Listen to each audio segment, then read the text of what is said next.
from October 5th. I'm sorry, the minutes from October 5th, yep. Anybody want to make a motion? I move we accept them. All in favor? Aye. All opposed? Motion carries. Next on the agenda is the PLO mixed-use overlay zoning amendment, discussion, and proposed ordinance. You ready, Steve? Yes, sir. Okay.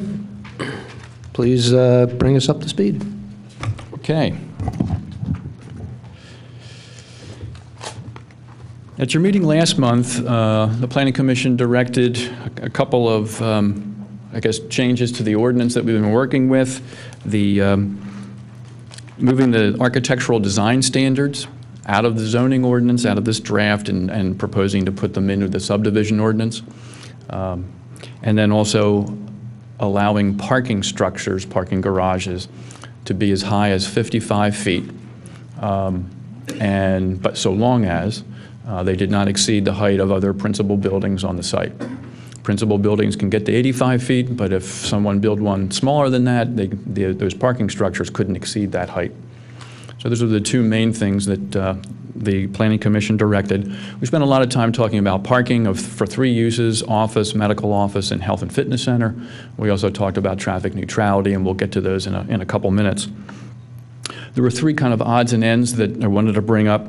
One is that we've added a definition for medical office, that we just tried to look at really all ends of the spectrum: the small single practitioner, a medical office building that might have many practitioners in it, and then the kind of complex that Penn Medicine is proposing.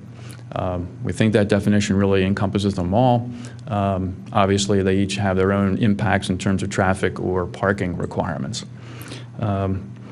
Medical office also, I think this was raised at last meeting, we had incorporated from September that medical offices would be allowed as a single use at 100% of the permitted gross floor area for sites less than 10 acres. And there was a question raised by a couple of Planning Commission members as to whether or not that was what the Planning Commission wanted to do, and anticipated perhaps a little discussion about that tonight. And then the third thing we had pointed out in our memo is that the age-restricted multifamily development use that the Planning Commission is recommending had just directed folks to take a look at one online article that describes the reporting requirements for truly age-restricted development that are required under HUD and the Fair Housing Act, just so that you're comfortable with the kinds of information that both the property owner must develop and maintain, as well as what residents must provide in terms of verifying that they are indeed over 55 years old.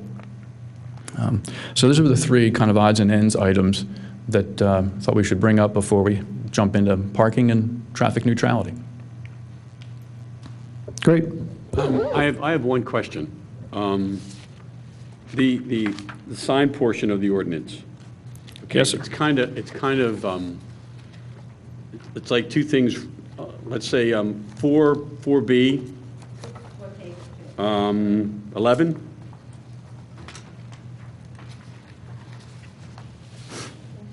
It in no case shall a wall sign exceed a height of 15 feet or project above any cornice, roof line, parapet, or building facade. Does that mean? It's kind of a conflict, I think. 15 feet, or it can't. Is it 15 feet? Suppose the building's 40 feet high. The 15 feet would apply. Okay. Does that mean no sign can be higher than 15 feet on any building? The wall sign. Okay. How about a corporate identification sign? In page 10, 3B. I think he's saying the height of the sign, not the height of No, the height off the floor, off the ground. And then 3C talks about the height for the corporate identification sign, that it shall be no higher than or extend above. Yeah, but are we classifying it as a wall sign? I hear Charlie's question. What's the difference between a corporate identification sign and a wall sign? Yes. That's really your question? Yes, because what will happen is if it's ambiguous, then it kind of like they do whatever they want to do. And I think what we want to try and do is get rid of any ambiguity. And I think that if we say that no sign can be above 15 feet, I think that would be a mistake, because if you say they can't do anything, then they're going to be able to decide what they're going to do. So you got to kind of say, you got to give them the right to at least put one sign at the top of the building. Wait, why is that? Why? Well, because if you go in and say you cannot put any sign higher than 15 feet off the ground, Right? okay, I think you're giving a hardship there, and they're going to be able to go in front of the zoning board or the court and say, that's unreasonable. 15 feet is an unreasonable height for anything. You have to give them at least to be able to put one sign at the top of the building.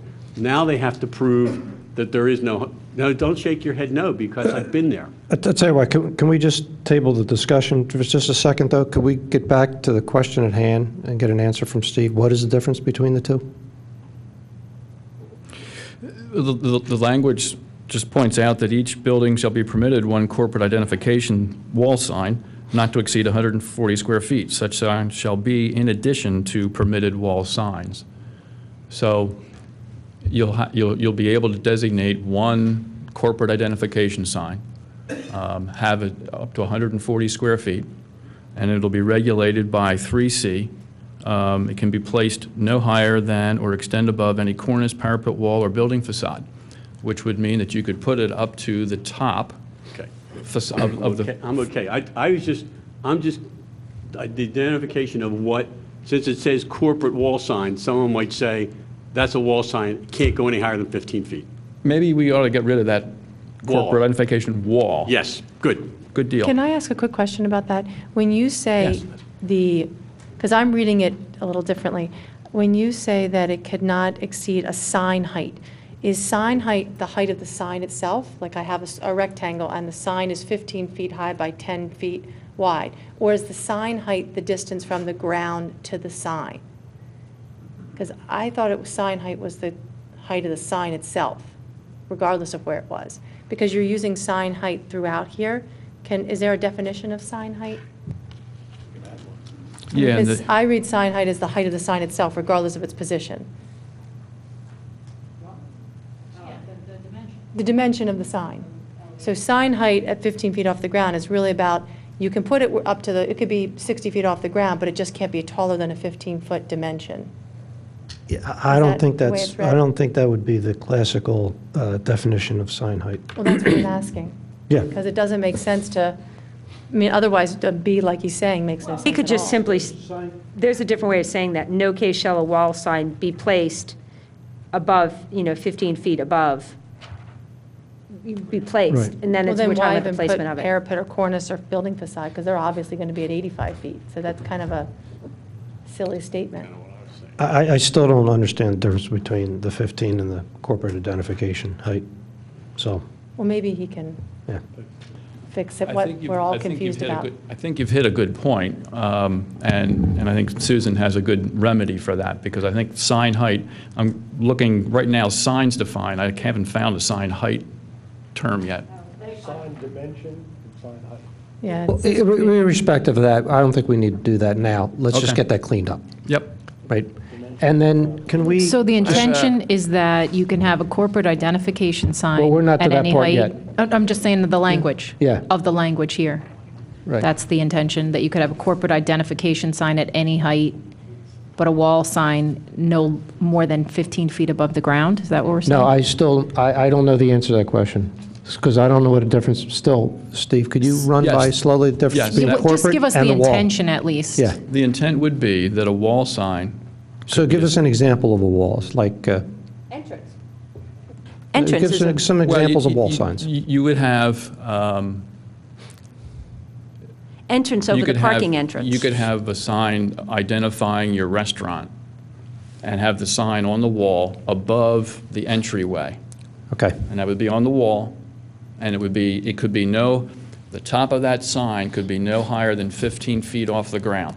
All No right. matter the size of the sign, the Right. height of that sign, the top edge of that sign could only be 15 feet off the ground. That's the Okay. intent.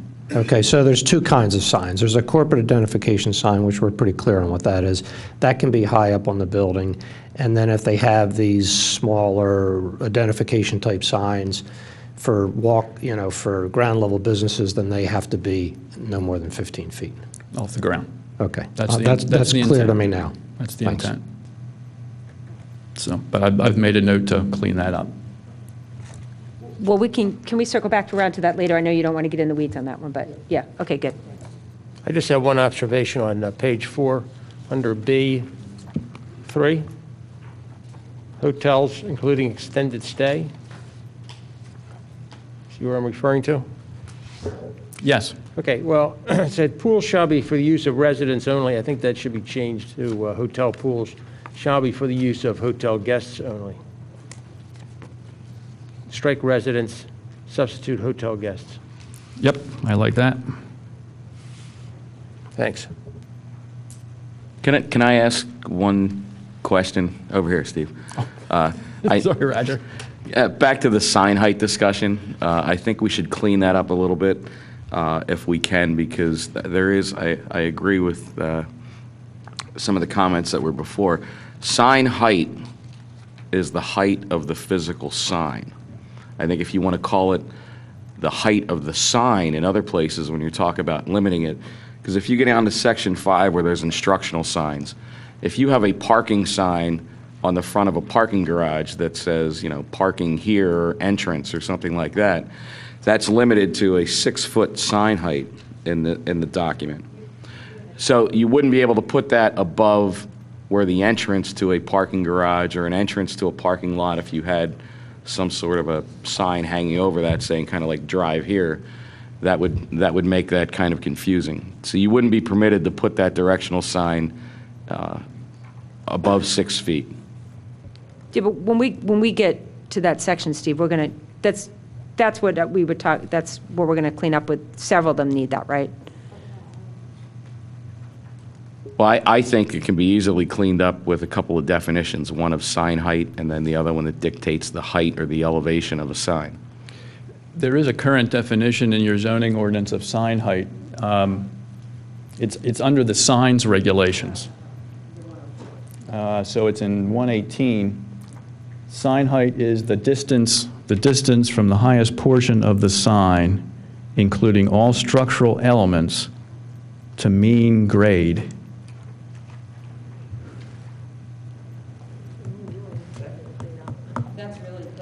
So that's actually worse. That's really measuring it from the ground up to the top of the sign. Yeah, I don't know that I would rely on any existing definitions that we have in there.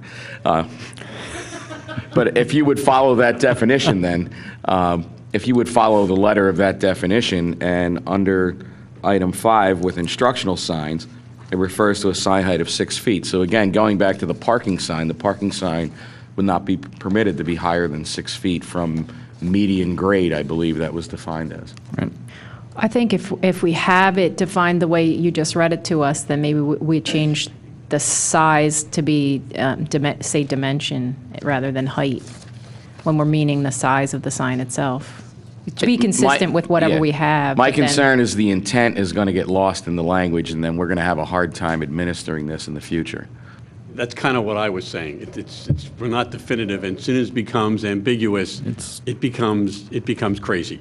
It So becomes is that, crazy. Roger, something you and Steve can work on to get that cleaned up? Or- Sure, as long as the board is clear with the intent. Now, I've heard some discussion that some of these signs can be below the eave and all that, which I think is making the sign a lot higher than what the intention of the board is. I don't want to speak for you, but I believe that if you don't want a sign 60 feet in the air, you need to say that and not just say it's below the eaves or whatever. We need to clean up those definitions.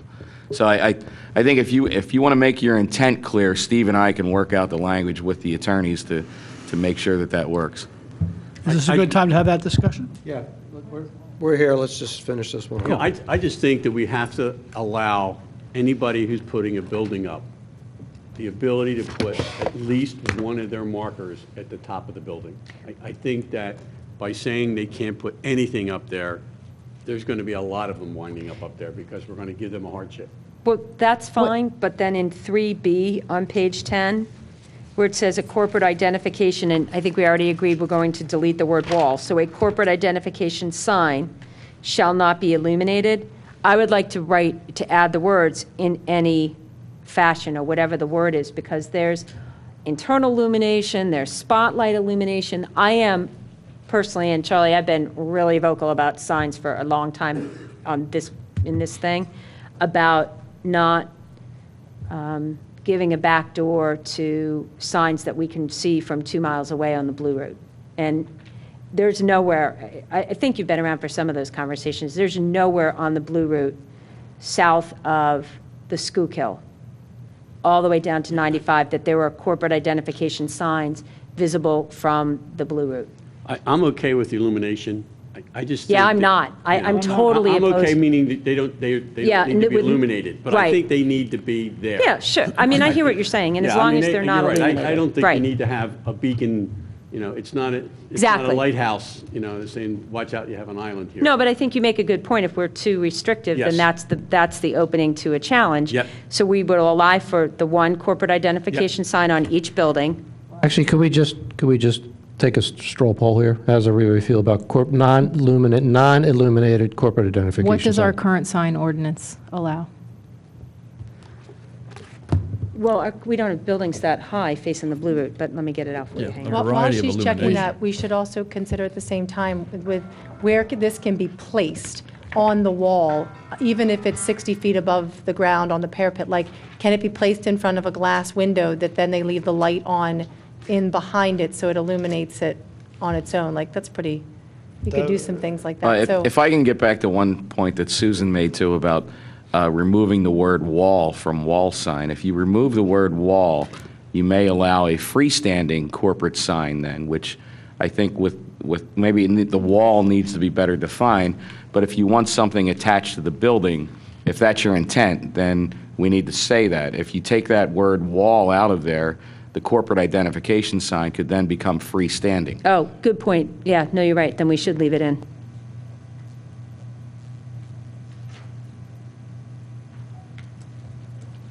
Aside from Regina's question. But the other thing, too, I'm concerned is that that we're afraid of a loophole and, a challenge.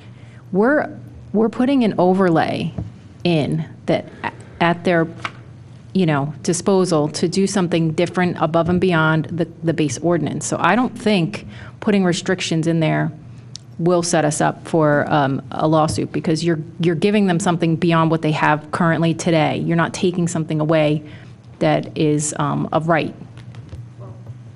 Hang on. So one thing I wanted to get back to you for a second. One thing that's different about this is that the wall sign, I believe under the current ordinances, are limited to a maximum sign area of 50 square feet. So the fact that a corporate identification logo could be as large as 140 square feet is a reason that the illumination factor matters more. I'm going to keep reading about illumination. I think the new ordinance says 40 square feet. We've been saying 140, but I think it says 40.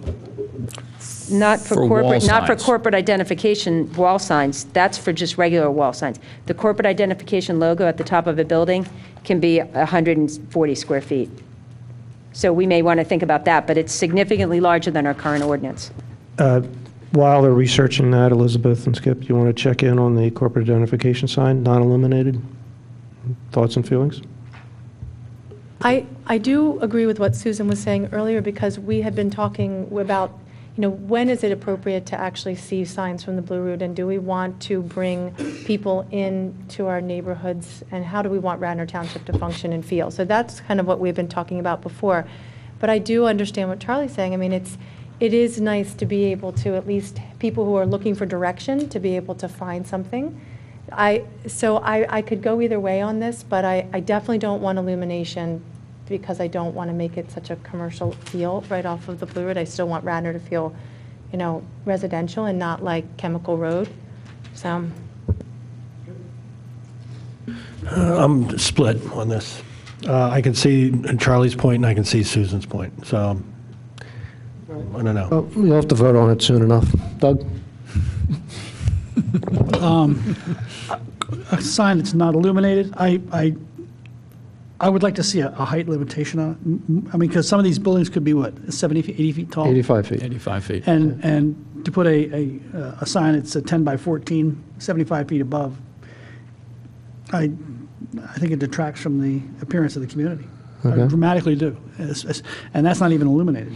Illuminated I'd be very much opposed to that. John? Well, as I think about our neighborhood and the office campuses that are around here, I can think of ones where there aren't any signs that are up at the top of the building identifying the building. As a matter of fact, what comes to my mind are these cube-like signs that are illuminated, but they're no more than maybe 8 or 10 feet high, and they direct people around the office campuses to where they have to go, and they're probably safer than having people driving around staring at the top of buildings trying to figure out where they are. So I don't see any driving need to offer a illuminated sign up at the top of the buildings when there are perfectly acceptable alternatives that have been used in office campuses and office developments all across the country. So I don't see a driving need for this. Okay. Just to make a point clarification, I'm with Susan about the illumination. I'm not saying that these signs should be illuminated. I'll give you one, for instance, that came in front of the zoning board, where Sears used to be, all the banks and everything. There's a building that's set back off the road, off of Old Gulf Road. They came in front of the zoning board asking for relief and a variance or a special exception to put a larger sign because they were set back off the road, and they got it. You know where Sears used to be, where the financial buildings are, okay? I think they're an advertising firm. It sits all the way back. And they came in front and they asked for relief to put a larger sign because they were so far back off the road nobody could see them, and they got it. Well, what I'm saying is you have to be reasonable. You can't be unreasonable, because if you're unreasonable, they're going to get it. Whether they get it from the zoning board or they get it from Delaware County Court. You can't be unreasonable about what you say people can and cannot do with their properties. That's all I'm saying. I don't think it's unreasonable, though, to say meet the existing sign ordinance. I mean, we have a sign ordinance. It's been working. Everyone else has developed underneath it. And I don't know why that would be considered unacceptable or a hardship to meet the existing code. I just quoted a place where it is. Because we didn't allow it, they came in front of us and got relief. But you were saying that they couldn't be seen from where they were located. King of Prussia Road is easily located. There's really no argument to say that you can't find that location. But they got it. I don't understand what I'm saying. I agree with you. They got it because it was unreasonable. There was nothing in there to allow them relief.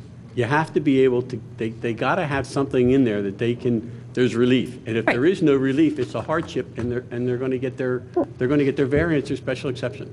We're done, right? I mean, because we're going to have to vote on it. What is our restriction now? We don't know.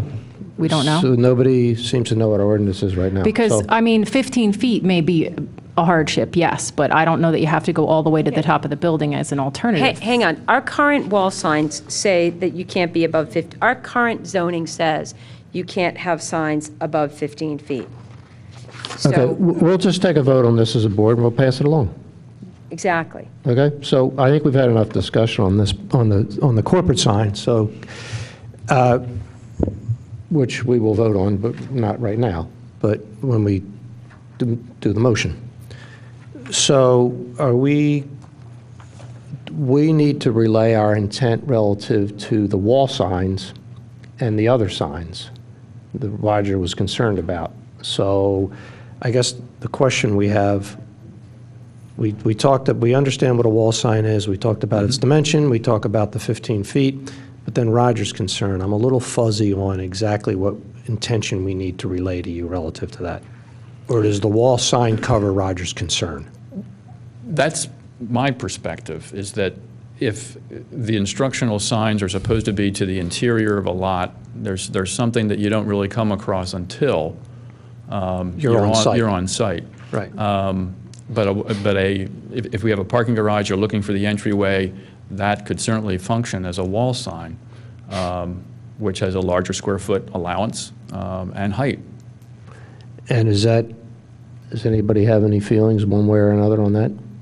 But to clarify, if he could not put that above 15 feet.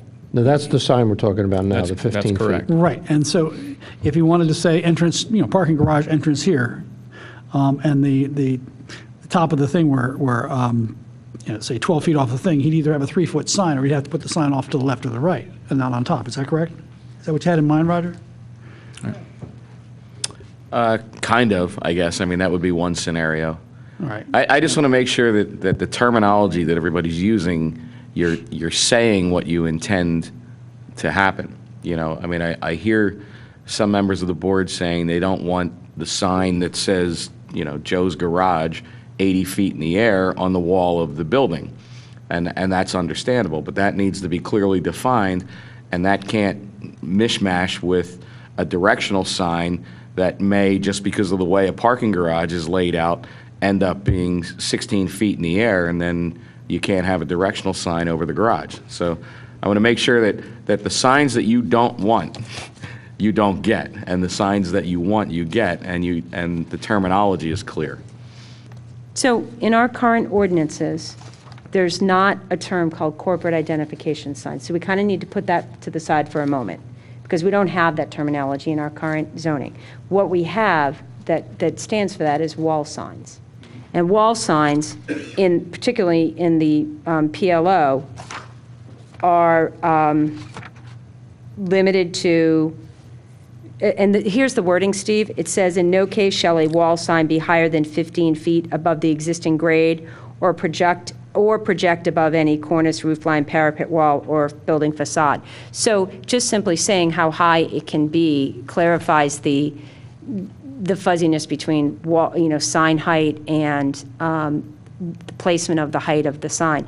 But we already have provisions, Roger, to your point, for directional signs have a different provision in our existing code. So I guess to the extent that you can work with the staff and the lawyers is that make sure that there's nothing in the proposed code, the proposed overlay that would conflict with our existing code for things like directional signs, because we already have provisions for directional signs in our code. Right. I mean, that would be the, because it's like what I was saying before the meeting that I'm not going to repeat now. We know something when we see it. Like, we know, you get the intention. We don't want big signs facing the Blue Route. We don't want, I think largely we have said, we don't want illuminated signs. Illuminated signs are actually not provided for, except under very certain circumstances in our existing code. And my intention all along has been not to create a backdoor to those. Roger made an excellent point about keeping in the word wall sign for corporate identification. Let's not create a backdoor to freestanding signs that face the Blue Route. That would be problematic, in my opinion. And, the rest of it is already, to mostly provided for. Directional signs, yeah, they need to be seen. You need to be able to know how to get around once you're in the place. Why aren't we just using our existing sign ordinance then, that's in the PLO now? If we're happy with what's in there. That was a whole different conversation we had. I think that this is the biggest change, is the addition of the corporate identification sign in terms of its size. That's Right. really the only change. That's the significant change, yeah. Well, Right. size and Yeah. height, because we're saying both, it could Because be of their- 140 in square foot, and it could be at any height, basically. And that's what I don't know why we want to Mostly, go the that rest of far. it hasn't changed. Wall signs are smaller in your overlay because we have this different provision for corporate identification signs. Correct. In our existing sign ordinances, wall signs can be up to 60 square feet. The one thing, though, that's different that you provide for is that in addition to the restriction of, 40 square feet in yours, limiting the height of that, so that we don't have a 4 by 10, you were going for, there was a height limit within that 40 square feet and a height limit of the placement of it, right? So you don't end up with a big vertical sign. No. You don't have that. No, we've got the same language that's in the current ordinance. In no case shall a wall sign exceed a sign height of 15 feet or project above any cornice or parapet. But no, we don't have a limitation on the height The of the sign proportion. face. Okay, and so then, and we don't have a problem with that per se. We would be okay with that. Yeah. Okay, but, Okay. so, based on the fact that you have shrunk the size of the wall signs because you allow corporate sign, then I think we need to give you better direction. So we need to decide now if we're going to recommend a corporate sign or not. Because if we're not, then maybe we need to recommend a larger We can go right back wall to sign. what Okay, exists. so Sure. I'm going to recommend that we do allow corporate signs, and it's just a straw thing, just so we understand where we are. So just tell me how you feel. I would not be opposed to them in concept, but at that size and at the unlimited height, I am opposed. Yeah, I agree with that.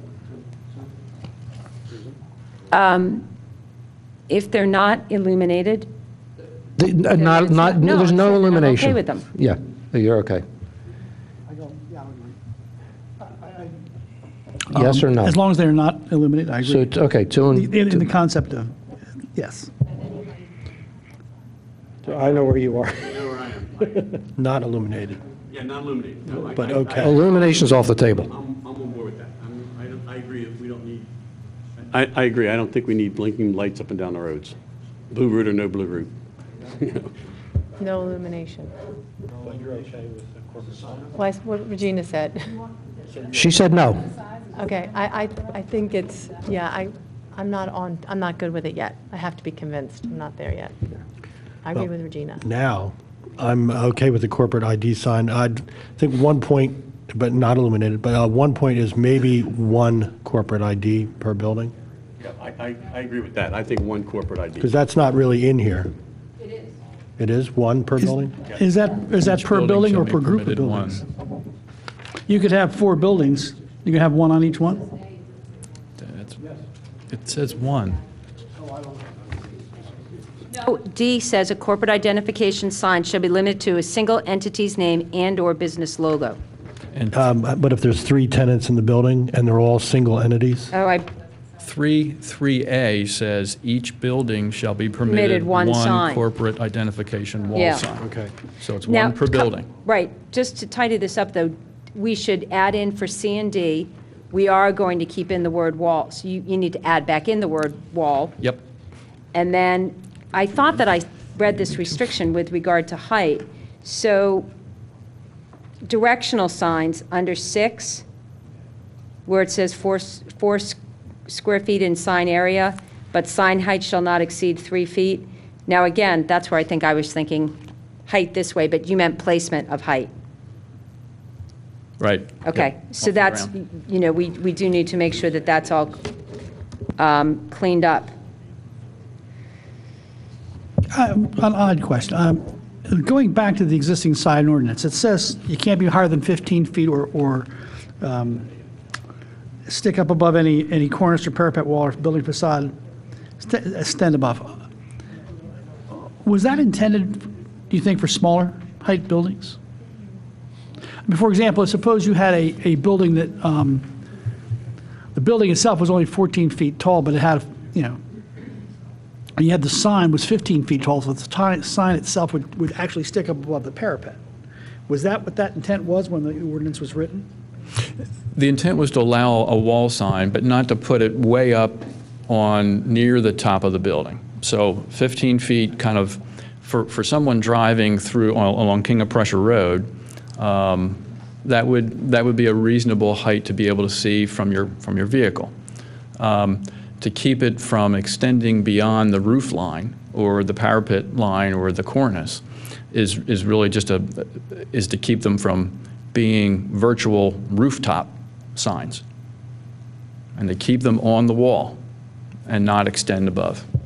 I guess my question was, did they put the 15 feet in as a limit on the height as opposed to, the limit being a parapet that might only be, say, 12 and a half or 14 feet above the ground?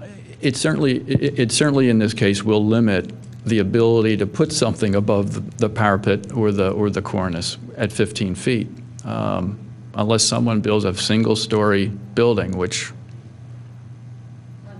unlikely. I get my question was, Was the 15 feet the maximum height that they intended when they wrote the ordinance? Well, That it really matters, I guess. I mean, it's the existing language in the ordinance right now. Yeah, I mean, and we that's- just tried to duplicate Yeah, that. that's, Be I mean, consistent they said with it. 15, that's what they wanted it to be.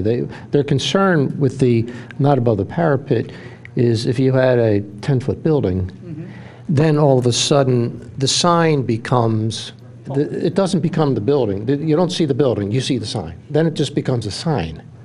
So they don't want it to be a sign, they want it to be a building with a sign, not a sign with a building. So that's how the parapet thing came about.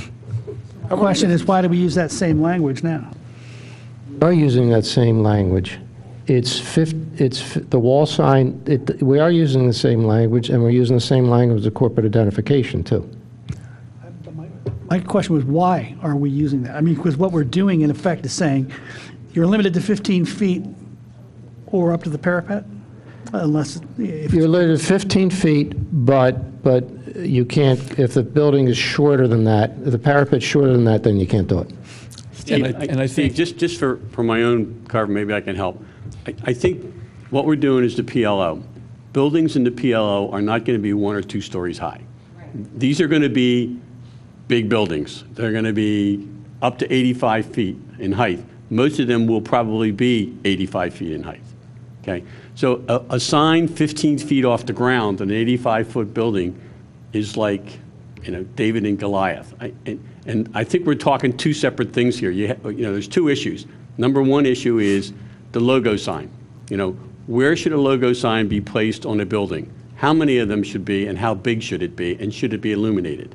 Okay, that's the first question I think we have to address, is should it be 140 square feet? Should it be illuminated? And should the height be no higher than the roof of the parapet, or whatever you want to call it, the cornice of the building? And you only get 1 in each building. That's one thing, okay? The second thing is the wall signs, which are informational signs of tenants inside the building, entrance to a garage. No, those are different, I think. Those are different. Those are No, directional.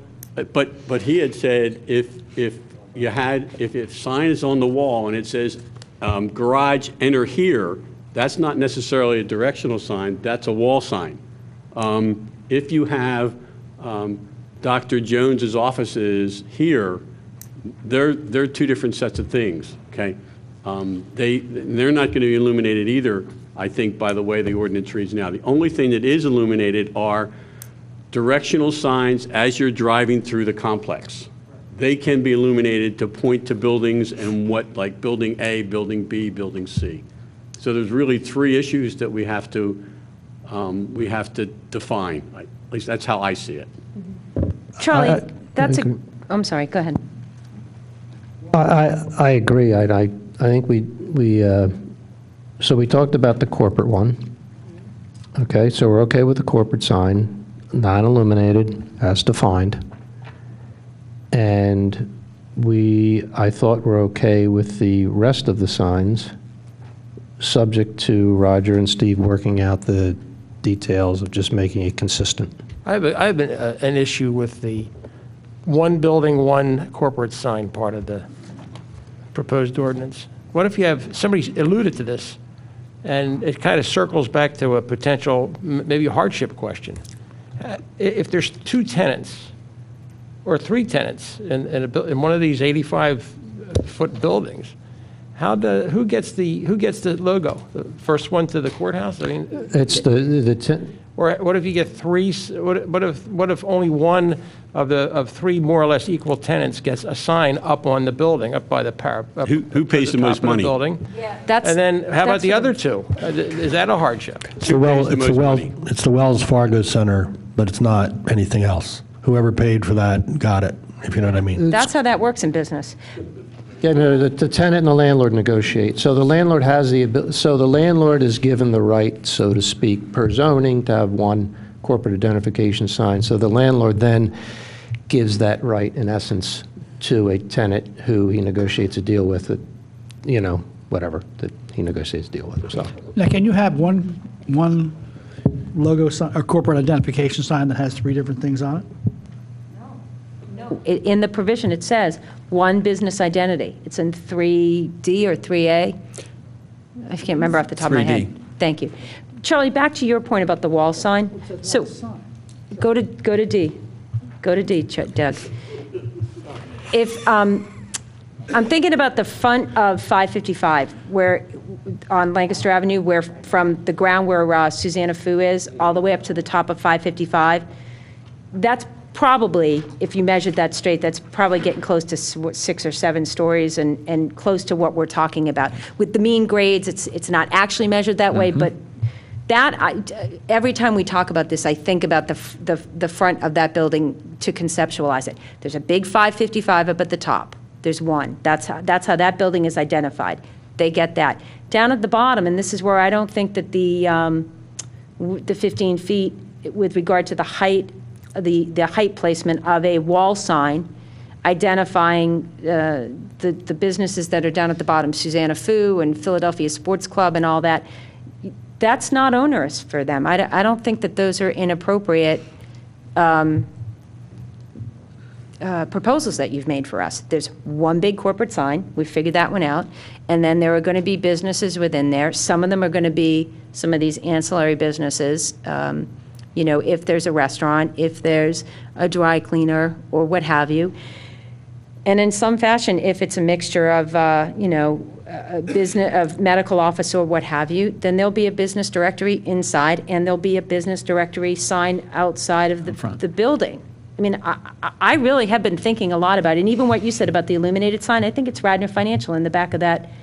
I thought it was an advertising or something firm. That's the There is that back that's the building. complexes, but it's off of Old Golf is how you get to it. If you go right after you make the turn from Radnor Chester Road onto Old Golf, you go down and it's, if you look to your left, there's a building that sits. Do you mean all the way Matson down. Fort? Is it Matson Fort? Yeah, Yeah. okay. Can we, this is more discussion than I'd like to have, a side discussion anyway. Can we get back to, do you have a I'm point? trying to give context about the sign. Yeah. I think Steve's proposals are appropriate, given the one building that we have in the township that kind of has this mix. Right. So, good. Where did you come up with the dimension? What was your basis for the 140? One place was the old must ordinance, and then reviewing that against sign manufacturers' information, and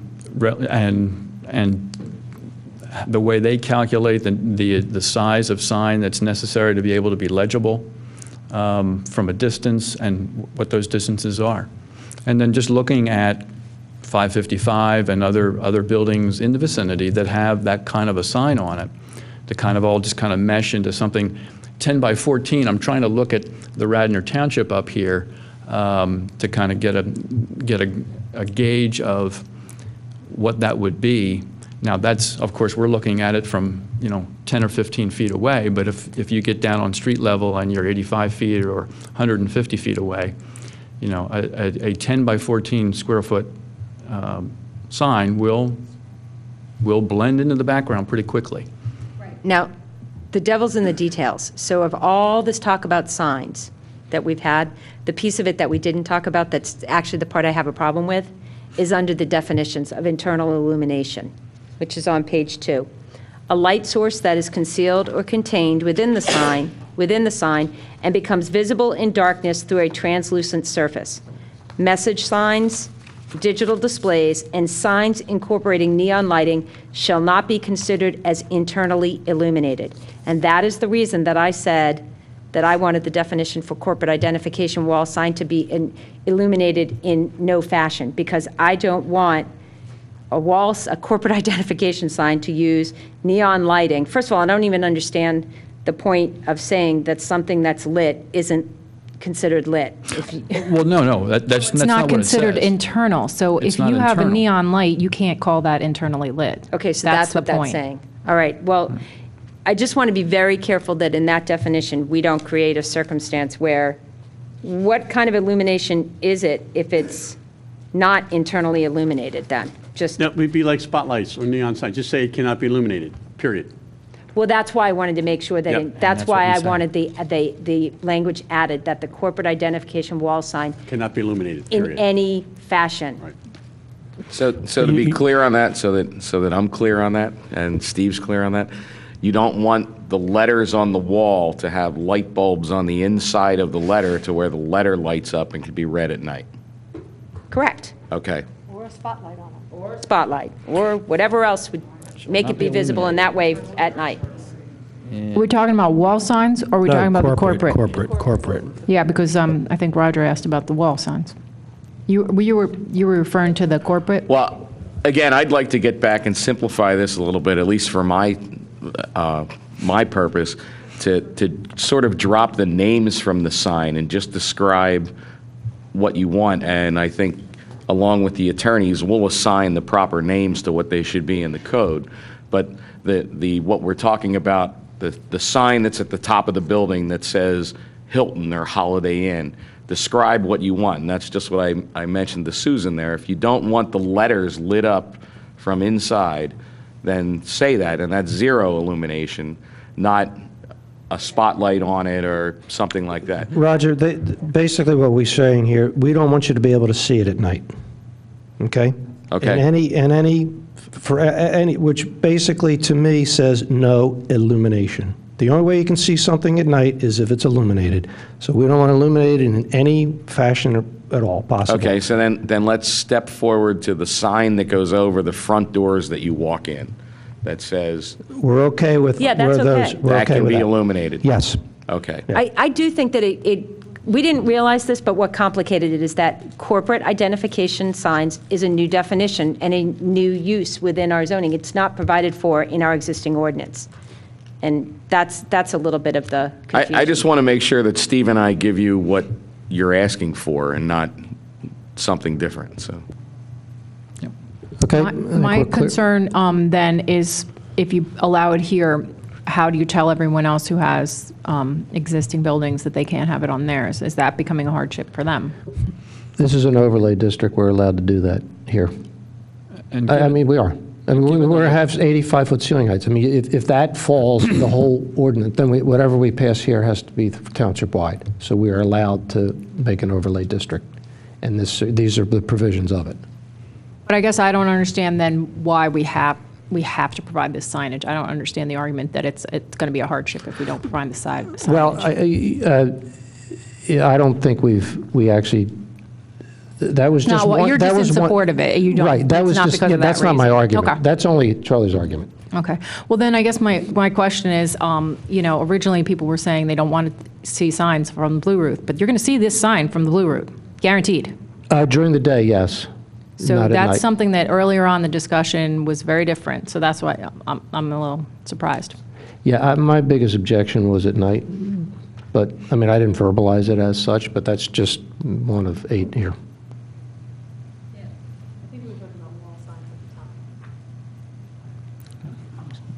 The conversation was that you go up and down the Blue Route and you don't see any signs, blah, blah, blah, et cetera. Now you will. Just be aware, that's what we're deciding here. I'm not in favor of it because I don't think it's necessary, and I don't believe that we have to provide it. But if that's what you're in support of, then that's what you're in support of. If you want to be able to see the sign from the Blue Route, that's what you're getting. Has anybody changed their mind since we took the last stroll? I hear It's what 5:30. Regina's saying. I hear what you're saying. All along, it's been the illumination, to be able to see illumination from, I mean, we're going to see the building from the Blue Route. We see the blue building from the Blue Route now. As long as it's not illuminated, it's that sight of that, it's not objectionable to me personally. Seeing it at night would make it worse. It's just very different than the conversation we had a few weeks ago. That's why I'm just. The direction I thought was that there wouldn't be signs you could see from the Blue Route. All right, let me go back to Steve's original few items that we wanted to talk about. So we have medical office, and then we have medical office limited to 100% for less than 10 acres, and then age restricted. So let's discuss medical office.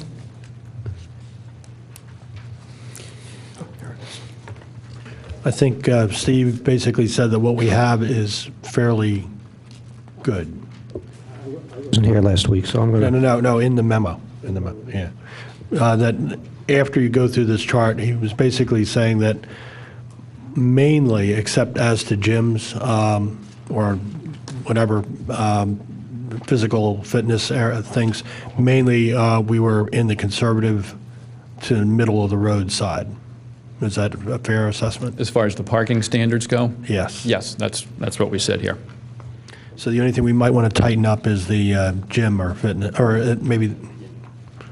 We had said that, when you look at the chart and the parking standard for general office and health and fitness center, the township's requirement is pretty consistent, and in fact, with health and fitness, it's one of the most restrictive or intensive in terms of the amount of parking required. For medical office, we found that in comparison to area nearby communities, it was right in line with everybody else's standards. If you compared it with some of the West Coast or far west communities that just come up on a Google search, they're a little bit more intensive. A little bit more parking is required for a medical office. So what our conclusion was, for a medical office, we felt that 1 per 200 for the first 50,000 square feet was appropriate, especially when we start talking about medical office buildings with many practitioners, but not of a scale that Penn Medicine is talking about. Those are a lot of exam rooms, pretty intense on the parking requirements. So 1 in 200, that's good at that size. If you were going to make an adjustment, the 1 every 300 square feet, beyond 50,000 square feet, might be the area where you might decide that if you're not comfortable at 1 in 300, you could make an adjustment to that part of the standard. So something like 1 in 250, maybe for everything above 50,000, or just 1 in 200 period would be a way of doing it too. I think it gets down to, how many is necessary. The 1 in 250, I think, is a good, I guess, split in that, Penn has been talking about finding one for every 250 square feet to be what will work for their entire complex. So if you were to adjust the current standard to 1 in 200 for the first 50,000, 1 for every 250 square feet for everything above that, you're going to be a little bit more intense than what they're proposing. And I think to get down to 1 in 200, you might be over asphalting. Just a sense of what goes on, and 370 spaces there now, and how much you would generate with the revised standard. And what do we want to do about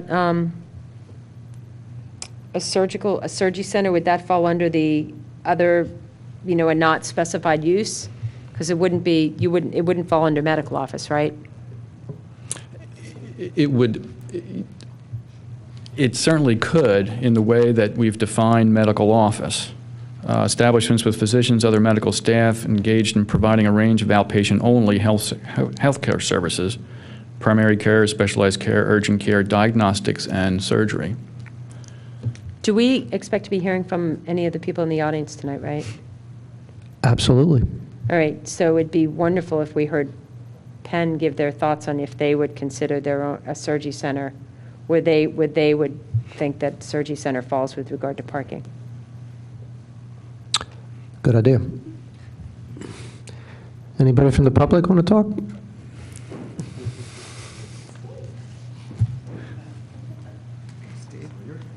Sure. How's everybody doing? Dave Falcone here on behalf of University of Pennsylvania Health System. So the parking discussion is an interesting one, and one we've been engaged with Steve for a while now, trying to get to the right number. So for Penn, for our purposes, for this overall type, as you've defined medical office, 4 per 1,000 is appropriate. It may even be a little too much parking, but we understand that there's a desire here to have lots of parking.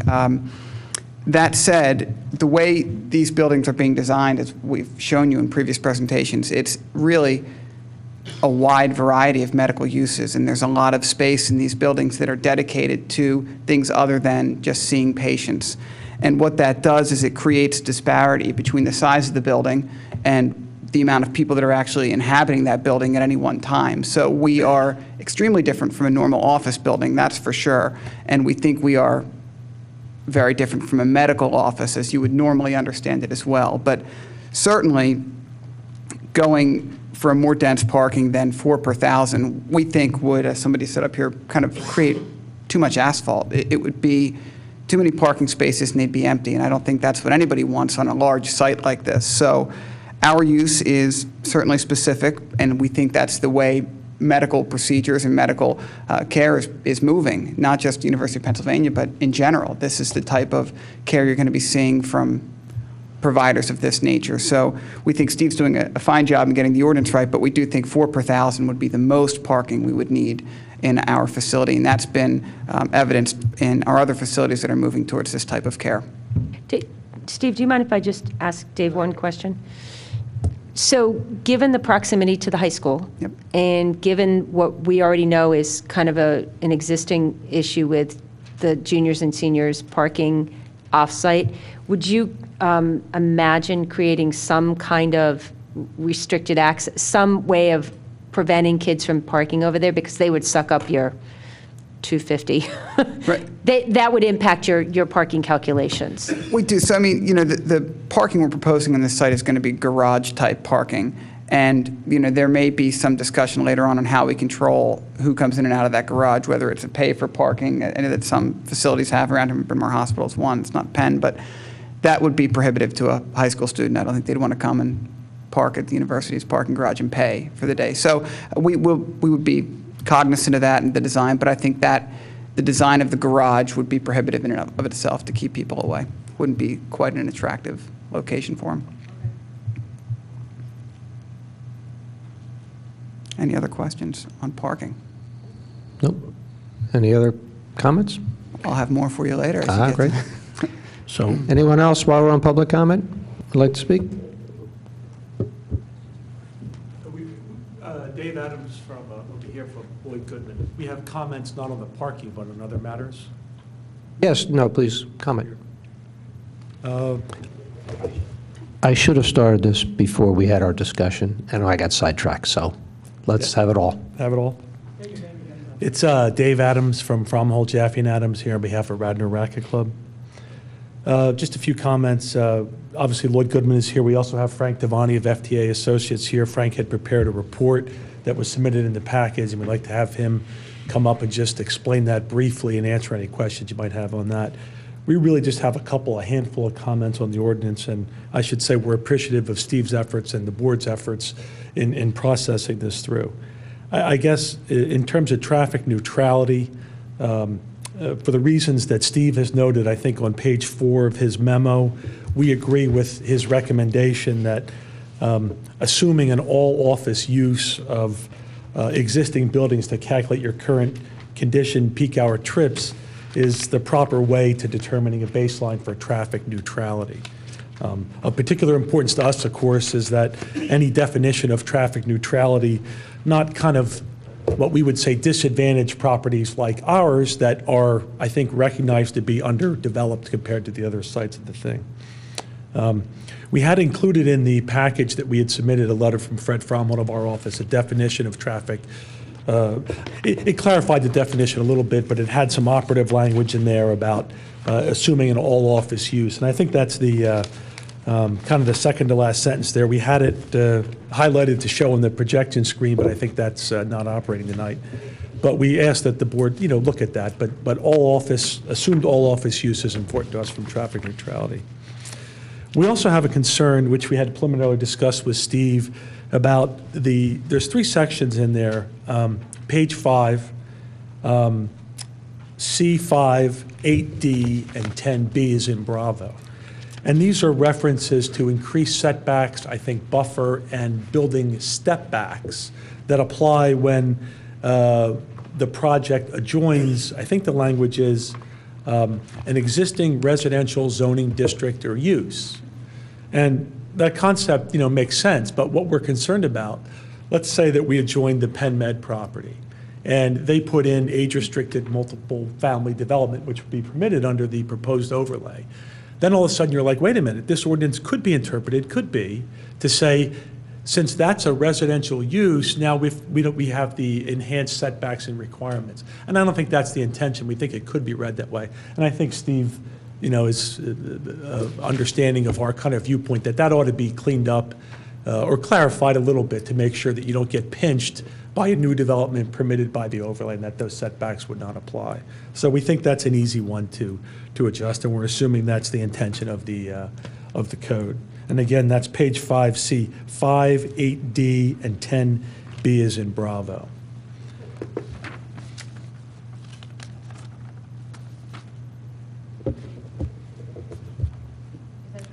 Nope, and we have just one more comment, and then Frank Damani. On section C8 on page 5, this relates to the building height limit, we would say for buildings that contain a parking structure. So buildings, I think, are able to go up to 85 feet, but parking structures and parking garages are capped, I think, 55 or the height of the building if lower. So as we're thinking about this, we're thinking, well, what if, it ought to be clear, it seems to us, that if you build a building that contains parking in it, so say you build, a 3-story garage and a building on top, that your building would be able to go to the full 85 feet, even though it contains parking. So as long as your parking structure or garage is less than, I think it's 55 feet, you'd still be able to go to 85 to the height of the building. And then it wouldn't be interpreted in such a way that if you have any parking structure in your building, you're capped at the 45 or the 55 feet. So we don't think that's the intent of the ordinance, but we think it could be read that way. So we look for some clarity on that. And then I guess the last thing is I mentioned Frank Devani, and he had prepared a little traffic analysis, and we'd like to have him come up here. We asked to give him just a little bit to summarize that for you, and then he might be able to answer any questions that any of you might have on that.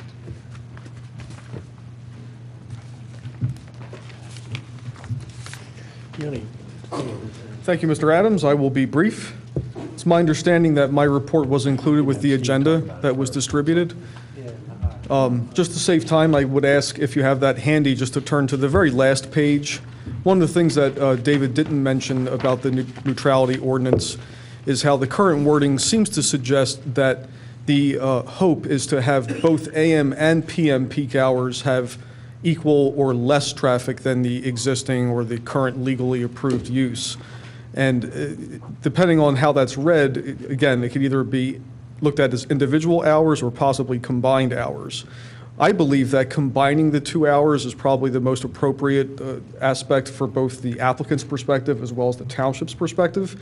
And if you look at the very last page of your handout, which I believe is the last page of my report, the last table, table 10, includes some numbers I'll just go through and summarize very quickly that will hopefully illustrate the advantages both to the applicant and the township. So table 10 has 2 components from top to bottom. The first 2 rows are labeled base conditions, and the last 2 rows are potential future conditions. As you heard from David, we're leaning toward, as I believe Mr. Gabriel is, using existing conditions as office square footage. But when this was prepared last week, not knowing whether or not that would be the case, I also included a second base condition, which is shown as the first one really, which says legally approved uses.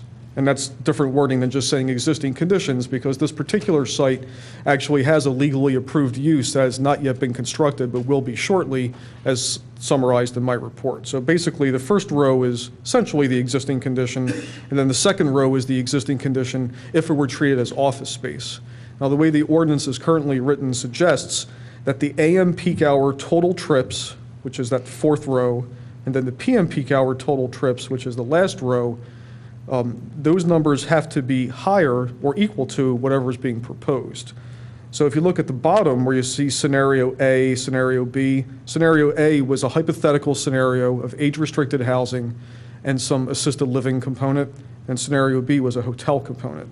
And if you look under that 4th column again, you'll see that there's either 35 trips or 72 trips, and then the last column, 61 or 81. So what you need to do to see whether or not this passes muster is compare those numbers to the numbers at the top.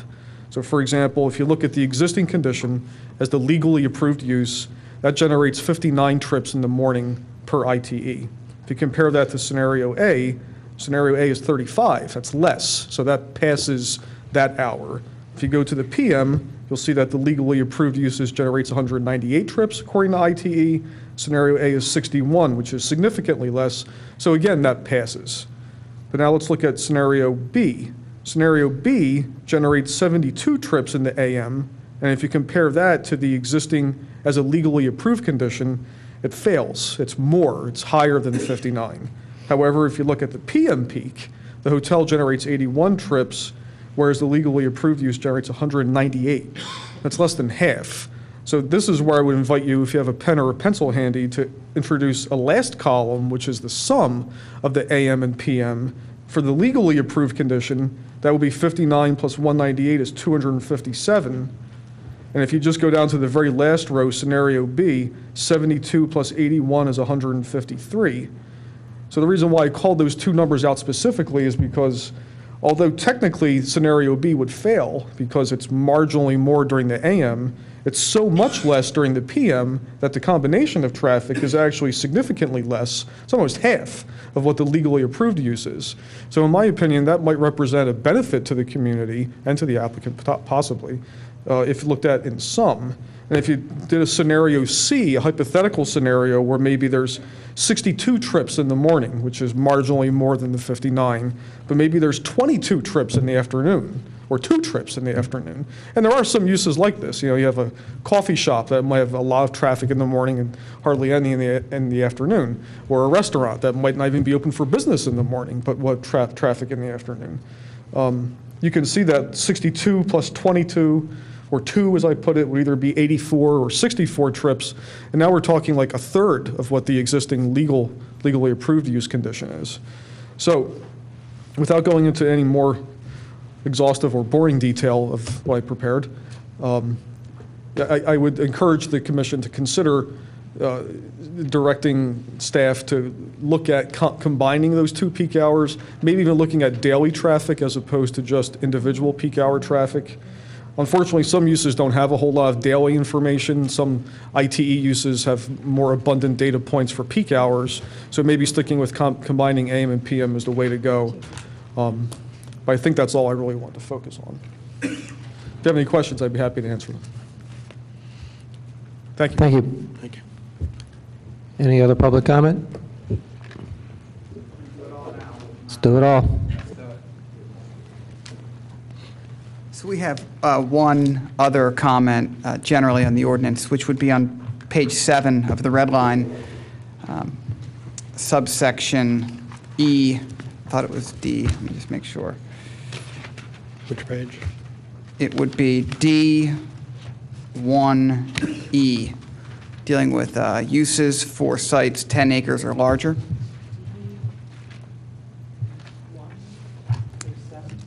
Page 7.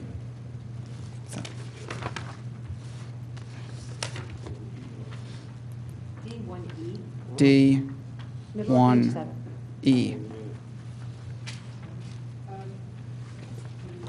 Is it just, oh, big D, 1E. Big D, 1E. Everybody there? Yep.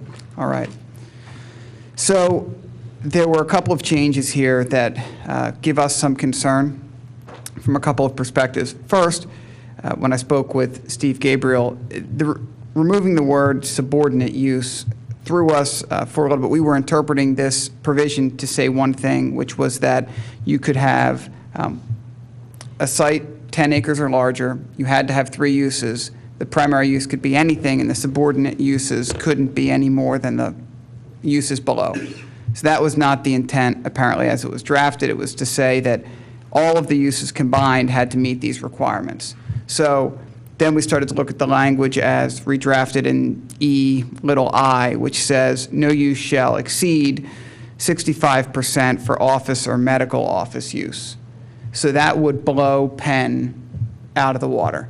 A site this large, even if we were to divide it in 2 and try and develop it, any developer that would come through, when you lump, but for Penn's perspective, when you lump medical office and office together, you preclude any type of dual development.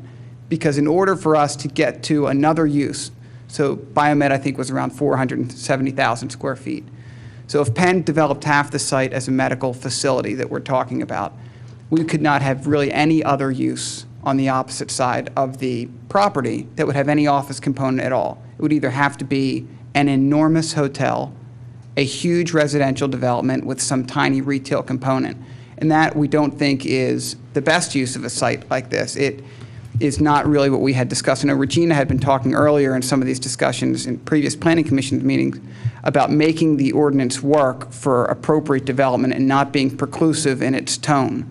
So we think that by taking a site, specifically 10 acres or larger, and saying you can't have any one use that's more than 65%, we get, but when you lump medical and normal office together, it becomes prohibitive, again, for a developer like Penn or any other medical use.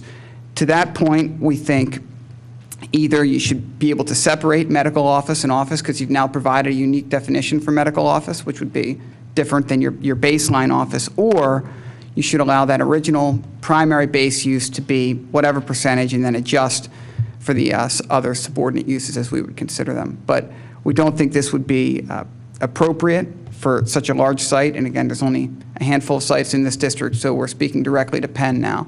And it would preclude a Penn use or any other medical use on this site entirely. Dave, how did you read it initially? So subordinate uses, meaning there being a primary use on the site and then subordinate uses to meet the other three, or the other two uses. So you'd have one primary and at least two subordinate uses. So in that instance, you could have Penn or any other office use that would be 80%, 90%, and then you would have to have subordinate uses, none of which could exceed 35%, 65%, whatever that would be. Did we talk about it in those terms at any time? You didn't, no. So that was just when the language came out, and I spoke with Steve, we got to kind of what was the intent, and the intent was exactly how it's drafted now, with removing the subordinate. And again, I think it's fine, but when you combine office and medical office and create your own definition of medical office, you're prohibiting Penn from developing the site. How so? I thought They're not the different whole- uses, really, though. I mean, I understand yeah. you're saying the 65% is a problem. You would rather see it like 80, is what you're saying. That's right. 80 could work. Even if 65 is too low. When we talked to our planner, even if we put a sizable hotel on the property, it still wouldn't allow us to do our development. It just, the percentages don't work. But I thought that was the whole point, is that we don't want just a big office park. And the distinction of medical office park and office park isn't great in my world because they're all traffic. One's just bad traffic, the other one's worse. The 5 of the properties are pretty much fully developed. One is a racket, that isn't is the racket club, and the other is this site. And I think that if you didn't take advantage of the overlay, you're back to doing what we approved in April, the 475,000 office kind of space. So aren't we trying to create something that could be a little different? And I'm not saying we go to 99% like in the less than 10 acre, but maybe 80% is a good spot. So 85. here's what I thought was interesting. Mr. Tavani's calculations for the racket club, first of all, illuminated something for me. But Sorry. but hang on a second, I'm getting back to Dave. Okay, because I would like to just address Yeah, no, it. that's- Excuse Dave. Okay, thanks. No, it's getting back to Dave. Under Mr. Falcone's comments, I would love to see what a trip generation would look like for that site, because I don't see how we're any better off. And the whole point of this thing was to try to be better off traffic-wise. I don't see how we could be any better off with doing the legally approved uses or the existing as office and the scenario he's proposing, how that's going to be traffic neutral. But we I still don't- have to meet it. So that's the thing. Yeah, see, that's the thing. Now, with this new development, the way that it's been proposed by Steve, which I think is brilliant, by the way, his way of measuring, the success of a plan is on real traffic. And when you get to, it takes the mystery out of it. If you're really going to know that you're not going to increase the traffic, that's really the fear of the township, is that you're going to increase traffic. It's not about, not getting enough variety in our commercial business. It's about not impacting the traffic. So if you can really go with 80% one use and not impact the traffic, why would we have an issue? See, but I think it's a trading point, because if you say we're sticking with 65 and that's it, then they don't need the overlay. Maybe they made a mistake buying the property and they'll move on and somebody else will build the 475 again, and you're back to pure office. You're trying to find the sweet spot, and he's saying it's not a sweet spot for Penn, and I'm not saying we have to do spot zoning, but certainly the highest yield uses are going to be office or medical office, not necessarily hotel or assisted living or whatever. And I'm not saying capitulate and just say, okay, 99% like the less than 10 acre, but maybe 65, to his point, is a little hard to deal with on that site. But here's the rub. If I'm understanding some of his comments correctly,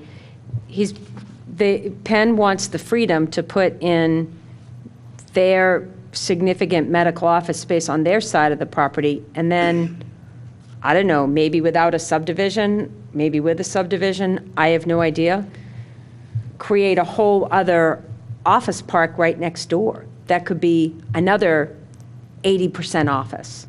No, but Susan, what I'm saying is we're talking about a 10-acre site. So really, in a site that large, you're not going to have one building right in the middle that just, we don't think that's smart development. That's not how Penn would develop it. We also wouldn't subdivide because there's setback requirements that we'd have a difficult time meeting. So what we're trying to do is create a park environment.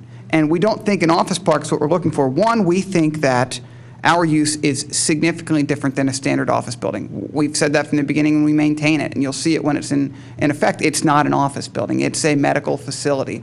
And probably it's a world-class facility at that. But beyond that, if you say to us you can't use your site for more than 65% of any type of office, you so dramatically lose the ability to develop the other side in a way that could possibly meet your traffic neutrality standard, that you essentially make the site undevelopable for a developer like Penn. And I think, obviously I'm biased in this instance, I'm representing Penn, but that's the type of development you want in this township, because not only are we saying we're going to meet your traffic neutrality, but we're going to give you your diverse uses. And if we can't meet your traffic neutrality, to Regina's point, then we're not using your PLO, your overlay. So we're going to have to go back and find some blend. But we think with our development, the way our traffic studies show, traffic neutrality is not going to be problematic for us. What's going to be problematic is finding another use to share the site with us that's going to be appropriate for that type of development. And we don't think that saying you can't use more than 65% for any type of office, because we think standard office on a portion of the site on the other side would be a different use, would create this mixed use you're talking about, and would allow for a full development of the site. So really for us, the issue is the percentage. Well, so fair comment, and I think what I was trying to say is, if you walked up with a sample, like your own table 10, for lack of a better word, of sample scenarios, maybe the percentages that I think you guys are proposing would seem more workable to me. I understand what you're saying. Don't get me wrong, but it just feels like office next to office. I guess I can sit back and say, okay, you guys figure it out at the end of the day with traffic neutrality. And it is what we have said. We should have a fuller discussion about that. I have a different comment about Frank's comments later. Dave, it's a question I have. Yes. So you're developing about half the site? That's right. So if you're developing half the site, then that would be 50%. So why are you struggling with 65%? What we're saying is it becomes prohibitive on the opposite side of the site to find a use that would meet that. So again, even if we put a full-scale hotel, it would put such a small dent in the overall use of the site, because we are going to use half of it for medical office. We're going to use so you have 15% left over to use for office, and we don't think that is enough to complement a facility, because Penn is using such a large portion of it for its facility. We're not blending a use on that side. Right. And the site is so large. I think that's the other component here, where it makes sense when you think, okay, we'll make the larger site have to be more diverse. But the larger the site, the more you're able to fit one primary use on that may chew up a large portion of that. But then again, it becomes prohibitive to appropriate balanced development. It works both ways. I mean, it does. A large site brings large development, and you're saying you can't be too large because you're not going to meet the traffic issues, but then you kind of push off the right development for maybe, the wrong development that maybe meets some of your other standards but doesn't produce ultimately what the township wants. Question. What are the traffic patterns for medical office versus typical office? Are We they don't have different times? the big peaks, Doug, like you would in a normal office. People don't come flying in at 8:30 and leave at 4:30 or 5. It's spread out over the day. So that's why we think our traffic neutrality situation works well. We don't have the spike in the beginning and the end. We have a pretty smooth run throughout the day. We have obviously a little bit of a bump in the morning and the evening when some of our staff come and go.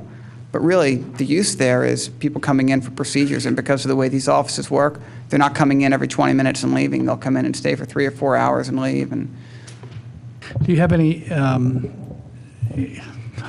I'm sure you don't have it on you right now, any kind of information about the way that your traffic patterns are so-called, the trip generation over the course of a day at other facilities like this? sure we do. So we're working with Pannoni to prepare these studies. We've been on the phone with them pretty regularly, and they are preparing the reports. We were hoping to have them tonight, but we don't. So I guess they'll be ready for the next meeting. But we are studying not just our facilities, but just the way that these types of facilities work. But primarily, Penn has 2 that would be comparable. We have one in Radnor, and we have one in Valley Forge that are close and comparable.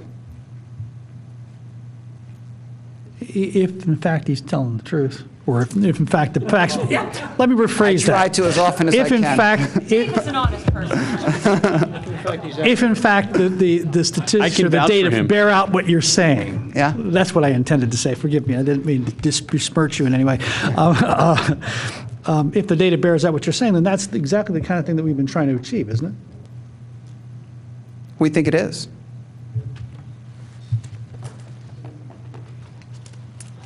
And I'll take the spin doctor comment. It kind of works with my use here, so it's a different kind of doctor. Any other questions for Dave? Thanks, Dave. But I think do that have brings one- up a really good point, is that our whole goal here is not necessarily mixed use. Our goal is traffic neutrality. That really Agreed. is our goal, So if you can meet that, I don't have a problem with changing the percentages. Any other public comment? Steve? We actually haven't heard from Steve about traffic neutrality. No, but I mean, as far as what Dave has raised, I think the point of that sites greater than 10 acres and the 65%, 35%, and 35% was aimed at the fact that those larger sites are able to accommodate more than one use.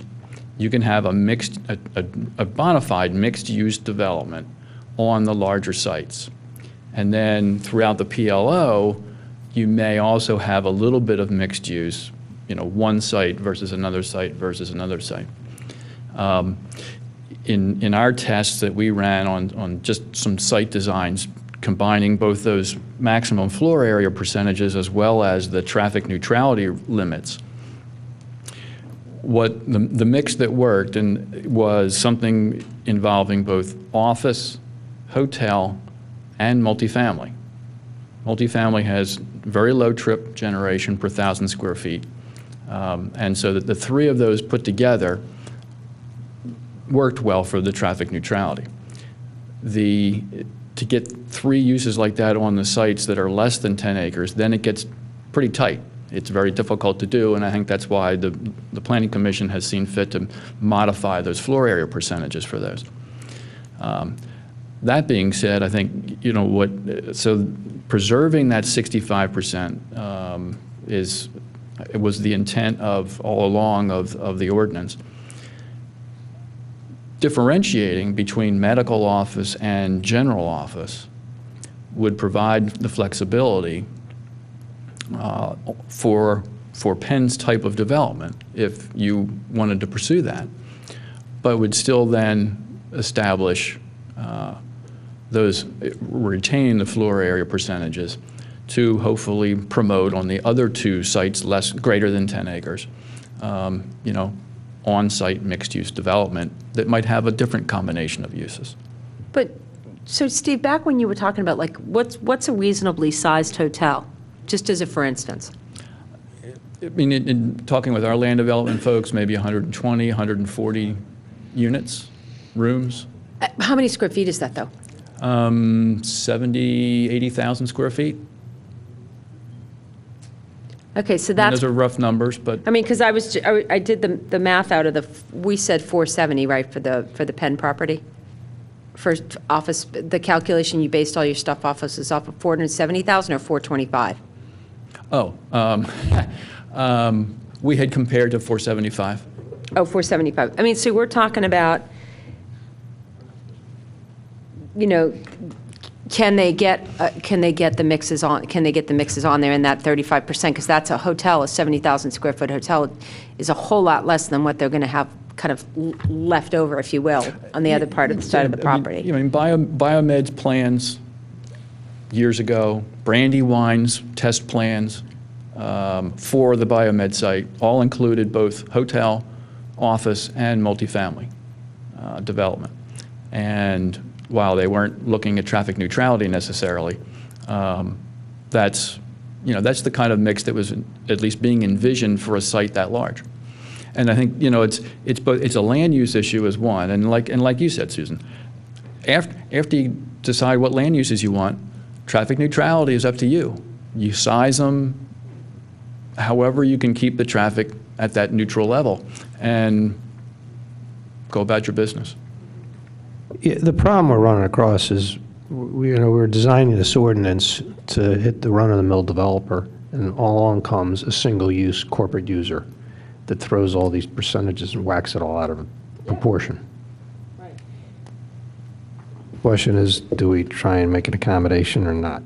Well, I think the other thing we ought to think about and make sure that we're clear with everybody who's sitting in the office tonight is how we feel about this combination of combining AM peak and PM peak hours for traffic, which reading the table, I'm absolutely opposed to it. There's nothing about sitting in traffic in the morning that, knowing it's not going to be that bad at night is going to make me feel better, or vice versa. Yeah, but so initially I was pretty opposed to it too, and I still have an open mind. But if I've got a 5-minute wait in the morning and a 5-minute wait at night, and Yeah. you're telling me now I'm going to have a 7-minute wait in the morning, but a 2-minute wait at night, isn't that better? Aren't I waiting less? Wait, fair comment, but if you look at the calculations that they said, and they had us tally to the right-hand column, so there's no disputing, and Mr. Tavani asked us to do the math, so I did the math. There's no disputing that 153 round trips overall over the course of the day is significantly better than, the 257 and the 219. However, scenario A, which met both AM peak and PM peak traffic neutrality, only had 96. And 96 is even better than 153. I looked at that, I was like, yeah, if Penn could show us a chart that would, that is down to some nitty-gritty numbers that way, and thank you, Steve, for coming up with a consistent approach for all of the property owners to use, a methodology, that's what we're going for. That makes 96 is better than 153. Steve, what's your comment on that? And what is industry standard? Industry standard, Amy had pointed out a couple of meetings ago that, and I think you can certainly make the case, we're trying to allow for development that doesn't exceed the capacity of the system in the morning or in the evening. And that recommends then separating them, not combining the two. Combining the two, however, does give a little bit more flexibility to property owners, and maybe it makes it a little bit simpler to administer.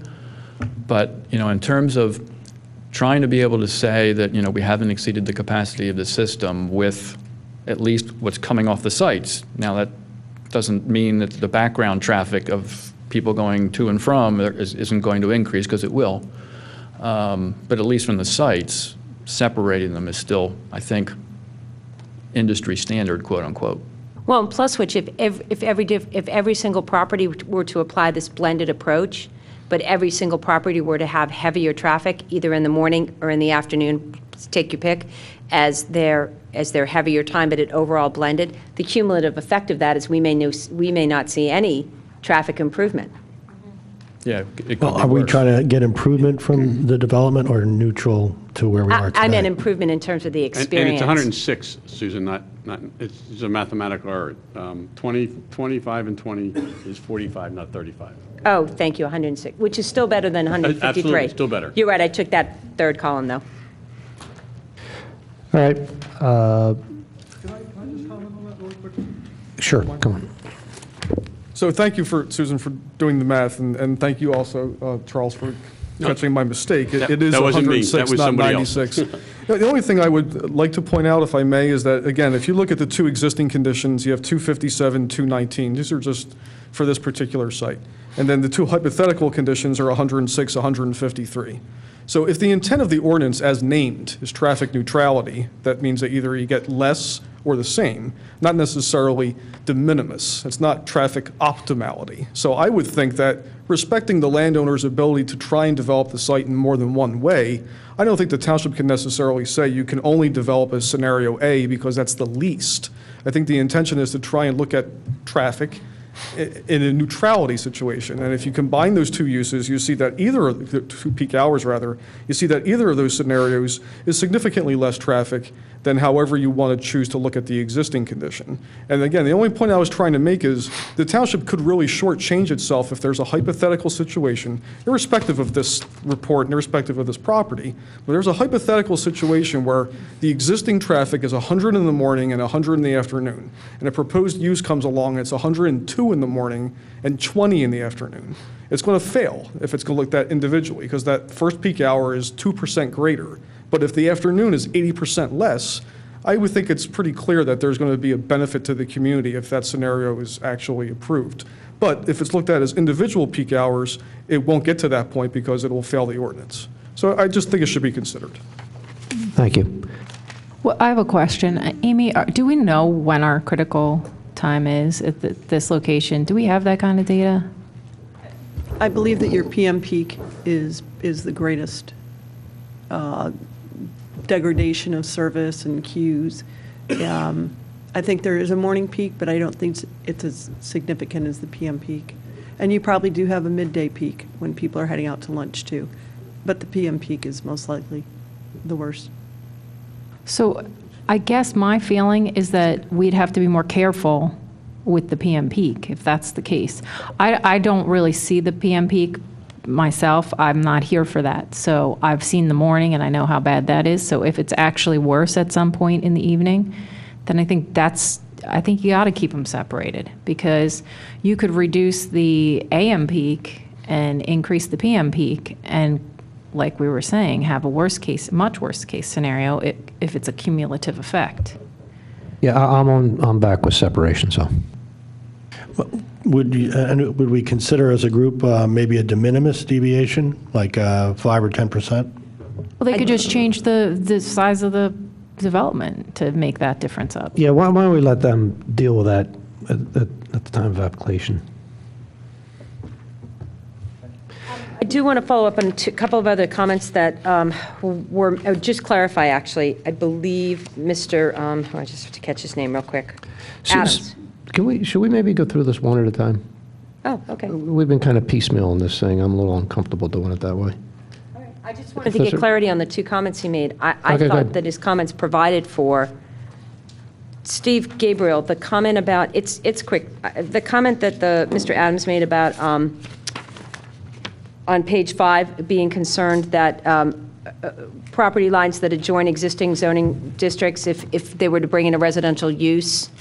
I mean, the fact of the matter is the way the ordinance is written is existing residential district or use. So if if a property owner were to create a residential use next door, it didn't exist at the time of the signing of this ordinance, so it would not, that's not a concern for a later developer within this zoning district. And I would say if we added that language as of the effective date of this ordinance. I think that it says that somewhere at the beginning or we the could, end, there's you know, a we could- disclaimer about We that. could do that, because there is language also that says that, side yards for buildings and structures abutting uses in the PLO zoning district shall not be less than 25 feet. So, I mean, it does recognize the PLO uses that bound one another, but I think if we add that as of the effective date, then we should be completely covered. Yeah, John Rice knows that language to add in to make sure that that's very clear Yep. for the protection of those property owners. Steve, while you're up, in your cover letter, you talked about hoping to have data for us similar to what Mr. Tavani had for his site or his client's site. And I'm guessing that maybe you don't have that data because you probably would have said something. Right, yeah, no, we had not been authorized yet to do those, so we don't have any data to add to. Basically trying to determine a baseline for the other sites. Yeah, I think the Planning Commission had talked about two other sites, the current PenMed and the future PenMed sites. And, what Frank has done, it would have been similar for those two other sites. So that data is not available at this time because you've not been authorized to get that data? That's correct. Okay. Certainly could be authorized in the future or, provide that if needed. And are we supposed to be finalizing our comments for delivery to the Board of Supervisors? I think Board of Commissioners, I mean? I mean, I think it might, this seems to be a good spot, from my perspective at least, that you've wrestled with all aspects of the draft.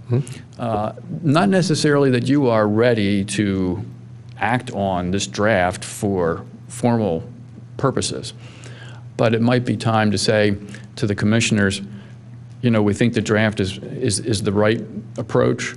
There are some concepts that we think perhaps need to be a little bit more further investigated. Maybe the sample calculations could be done to help with the traffic neutrality understanding. That kind of a recommendation. And Steve, if I'm speaking out of turn, by all means, holler. But just to give them a shot at this in the same way you've been discussing it, and then maybe it comes back to you for further direction. Okay. Good. Okay. I think we actually need that data because the traffic neutrality thing, if at the end of an evening we find out that when we plug in the numbers, as the expression goes, all of a sudden there's 300 more trips on the road because that's what it actually turns out to be. I think the public will freak out, so to speak, if you know what I mean. Really? Yeah. When you say if we plug in the numbers. Okay. Like we already have this determined that the racket club can't be based on its current use. We see the results. Right. If traffic neutrality can't be achieved on the Penn's project campus, they'll go back to just building office. I mean, in other words, we tried to create an ordinance in working with Biomed for a long time, and look at the result. At the end of months and months of that, all they did was say, well, we're going to go for 475,000 square feet, and then we approved it. So I don't think we've completely addressed, for example, the Penn comment about 65 or some higher percentage. And I think that's one of those straw poll things that maybe we ought to be looking at before we... But no, we're not done. I just wanted to be clear what we're supposed to accomplish tonight. If I And could, I'm sorry, Mr. Yeah, Chairman, come, if Steve, I go could ahead. interject. Yep. You're not technically approving anything to be finalized. You're just pushing it to the Board of Commissioners so they can consider it. You can attach conditions to it. If there are things you're still uncomfortable with, like Steve said, you can have the board wrestle with those and address those. But I agree with him that it does have to move forward. Yeah, to the it's board. just time to move. It's time for it to move on, and even though we're not quite settled in, but they'll get most of our comments, but we can follow up with the rest of them. May I ask one more clarifying question? This thing that came up on page 5 about if the parking structure is built within the building, I don't think we have given that any thought. I think that was another one of Mr. Adams' comments. If a parking structure is built underneath the building, what does that do to the, does that have an impact on the overall height of the building? I don't think so. I mean, we state early on in this ordinance that accessory uses which may include a parking structure, and we talk about parking structures being permitted above or below ground, located wholly or partly within a principal building, be attached to or made a part of the principal building, or even as a detached accessory structure. So we've, I think, contemplated all of those different ways of incorporating a parking garage, so that if the, so long as that parking garage is, it's limited to 55 feet per the ordinance, the principal building can be as high as 85 feet. That would be only 35 feet. Excuse me? Right. It wouldn't be 135, it would be 35 feet. Right? If they're going to use 55 feet for the parking garage, they only have 30 feet left, the building can't be any higher than 85 feet? That's correct. Right? So the biggest office or whatever they have above the 55 feet is going to only be 30 feet. Or the they could maximum build- height, including a garage underneath or whatever's underneath, cannot exceed 85 feet, correct? That's right. And so they could build a 30-foot tall it. parking structure, and then it's 55 feet more Right. of Okay. office, and they've got their 85-foot limit. Okay. They could even build a portion of it 2 stories underground and then put parking garage there and still be 85 feet, correct? Correct. So then under 8, whatever that is, C8, dimensional regulations, Yes. B, well, we could be clear and say 2 things. We could, I don't know if we need to, in A, say no building shall exceed 85 feet in height. If the definition for parking structure would include that even if it had a parking garage above grade, but more importantly, B could say a standalone parking garage or parking structure may have a height of up to 55 feet. Because if they want to put, I don't think people would do it. I don't think you put in a 55-foot parking garage and then put 30 feet on top of it, but somebody might put 1 or 2 stories underground and 1 above grade and then build on top of it. Okay. They could put a hockey rink on the upper floor and have parking underneath it. I would caution against the use of standalone, because if you attach that to the building, it would change that intent and make, so I think it's sufficient where it just says parking garage at 55 feet is sufficient. Yeah, because that came up because Penn, I thought at one point, maybe last month, said that they would have parking at the first few lower floors, and that's why they wanted it higher. And, yeah, and we saw how that increased height shrunk the footprint. Yeah. All right, so we're not done here, but you're going to take all our comments and just present them to the Board of Commissioners, and then this will probably come back to us again. Yeah, we'll make revisions to the draft. We will have a cover memo to them. Okay, so we don't really make a specific motion here. So as we give you our comments and settle things in, you're writing the motion in your notes, correct? Yes. Okay. All right. So Could you do me a favor before we're done and repeat back to us what we've told you? Wait, before we get into that, I have a question that I'm still a little unclear. I should. For the existing traffic calculations,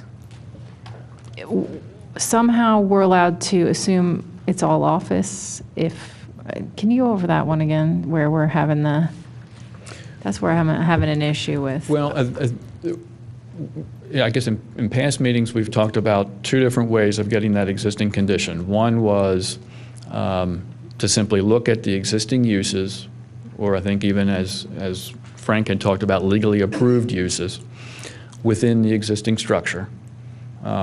Tabulate the trips that would be generated based on the ITE manual, the methodologies and equations and rate tables, or the existing buildings, the existing space, and assuming it to be, that space to be all office, and utilizing the ITE manual to calculate what trips would be generated. The all-office approach seemed to be, I think we saw in when Frank prepared, in his calculations, it gives them a little bit more breathing room at the Racket Club. And I think that's just a recognition of its underdeveloped state. 5 of the 7 PLO sites are all office right now. A good part of the biomed site was and would be office. The Racket Club is the most unique. Office is the primary use right now in the existing PLO zoning district of the 2 that are permitted. So that's, I guess, a little bit of the rationale for at least considering an assumption of an all-office use of the existing spaces as a baseline. So I guess my question is, would that be an allowed use in the existing buildings? Would it be allowed to be used as all office? Current ordinance without the overlay. But I mean, you can take an existing building with a different use and just redevelop it without, you don't need approvals for that? I mean, Well, if you're going to change the use? Or do you have to meet the current ordinance at that point? Yeah, I mean, there may be some land development approval that you'll need because of the use changing and perhaps parking changing and other features of your site might change enough to affect stormwater or other things like that. But you'd certainly be allowed to change the use, the existing use, to an all-office use under the current ordinance, yes. But not necessarily keep all the existing buildings and that, for reasons you said, with the parking, et cetera. Well, and how does that work? Do we regulate the actual use of the buildings that way? I mean, if they change the actual use, does that? That's zoning. So they're allowed to change. They're allowed to change the use as long as it's a zoned use without, I'm pretty sure, even if it without doesn't land meet development. the current ordinance? Well, it has to. I'm saying the parking and all the other, That's a et land cetera. development ordinance. See, but if you're not developing the land, you don't have to meet the ordinance. The ordinance doesn't apply if you're not developing the land. See, if you're changing the land, you have to meet the new land development ordinance.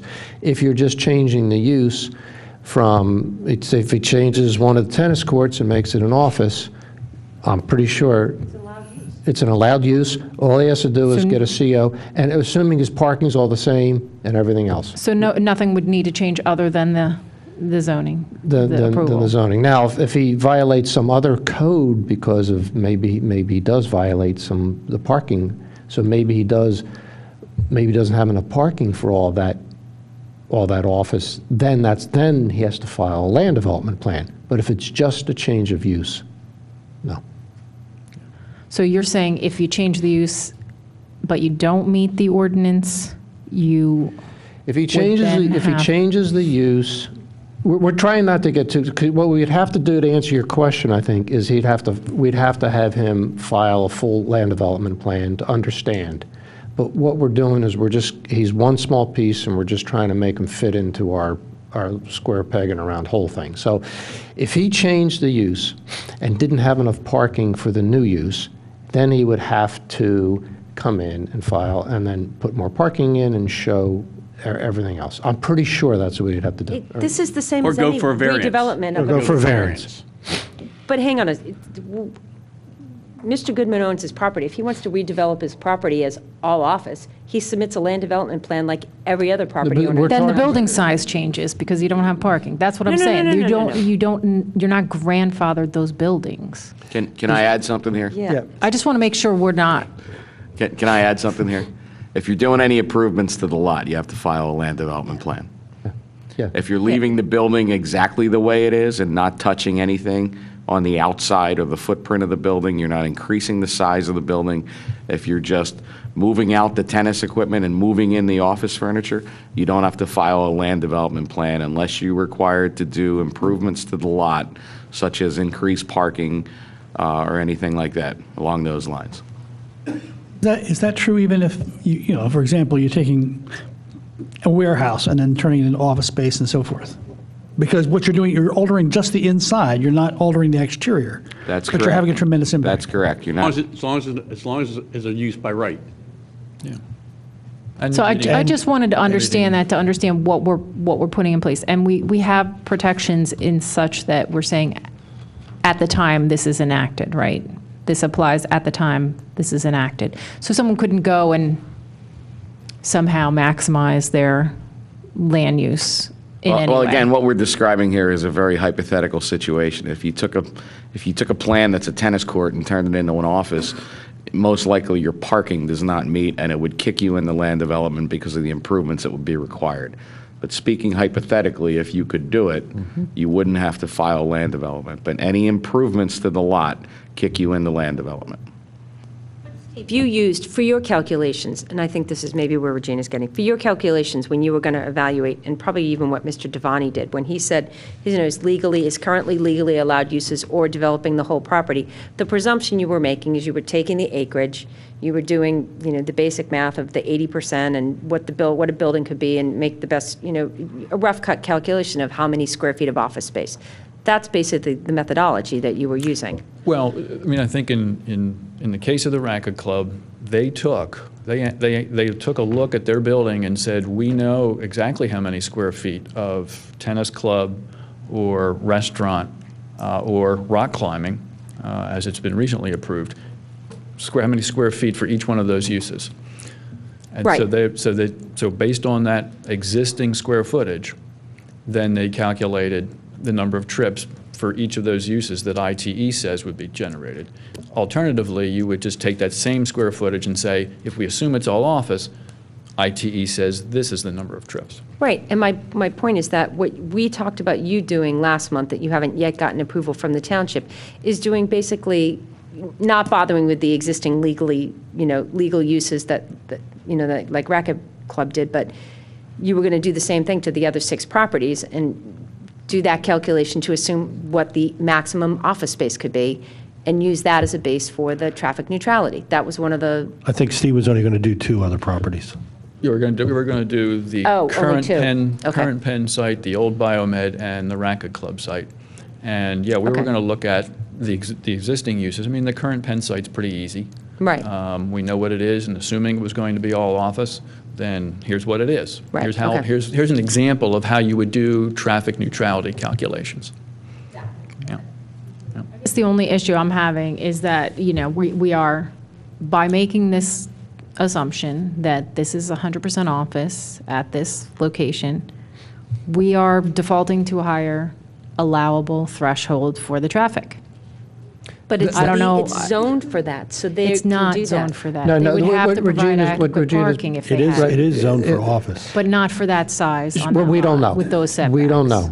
They would have to, we would have to Unless prepare they a could plan. prepare a by right plan. We would have to prepare a plan because we're drafting the ordinance. Well, what I'm saying is, we have to be careful that we're not increasing the traffic inadvertently by giving this option. We might be on this one specific site. We should have a feel for how much. I don't think we know that. So we'll leave that as an open matter. Well, I We can think- leave that as an open matter. And I for think the- Frank's calculations show us the difference between calculating trips based on the permitted uses, the legally approved uses, versus assuming an all office. So legally approved uses is more traffic than the existing as office is less traffic than legally approved. Forgive me for putting on my jacket. I'm not trying to leave. I was just cold. Yep. If you look at the page that has Table 1, 2, and 3 on it, there is a summary of the breakdown of the legally approved use traffic, and then a summation of that traffic, and then the hypothetical office. So Legal, when you say, does legally approved mean existing today, right now? almost. It means existing, but substituting a portion of the tennis courts for the So- recently approved rock climbing club that's going to be constructed like in the next 6 months. Okay, so in process. Yeah, so it's Okay, and basically existing. exactly. Okay. So I think Regina's question is, if we say treating the existing square footage as office, are we inadvertently adding traffic and therefore creating a penalty to the township that we don't want? And the answer is it depends what time of day you're looking at. So if you look at the AM peak hour using ITE rates, the existing condition, the existing legally approved uses generates 59 trips, treating it as office ups that to 112. So that's almost exactly a doubling of traffic. However, in the afternoon, it's the exact opposite. In the afternoon, the ITE rates for the legally approved condition is 198 trips. As office, it's 107. And this kind of brings me back to my other discussion, where if you look at them in summation, it's kind of a push. So depending on what time of day you're looking at, the answer could be yes or it could be no. In terms of the question, does allowing it to be treated as office create a hardship or a benefit? Okay, thanks. Sure. Thanks for that clarification. I had one straight question for Steve. Your biomed pen calculation, you're using the existing 427,000 square feet? Or you were suggesting that we use that? Yeah, Or, no, there's two. No, it's not, the existing is not 475. 475 is what we approved in April. 427, I think Steve says in his letter, is what's there now. I think it's actually less than that, but which one were you suggesting that we would be using going forward?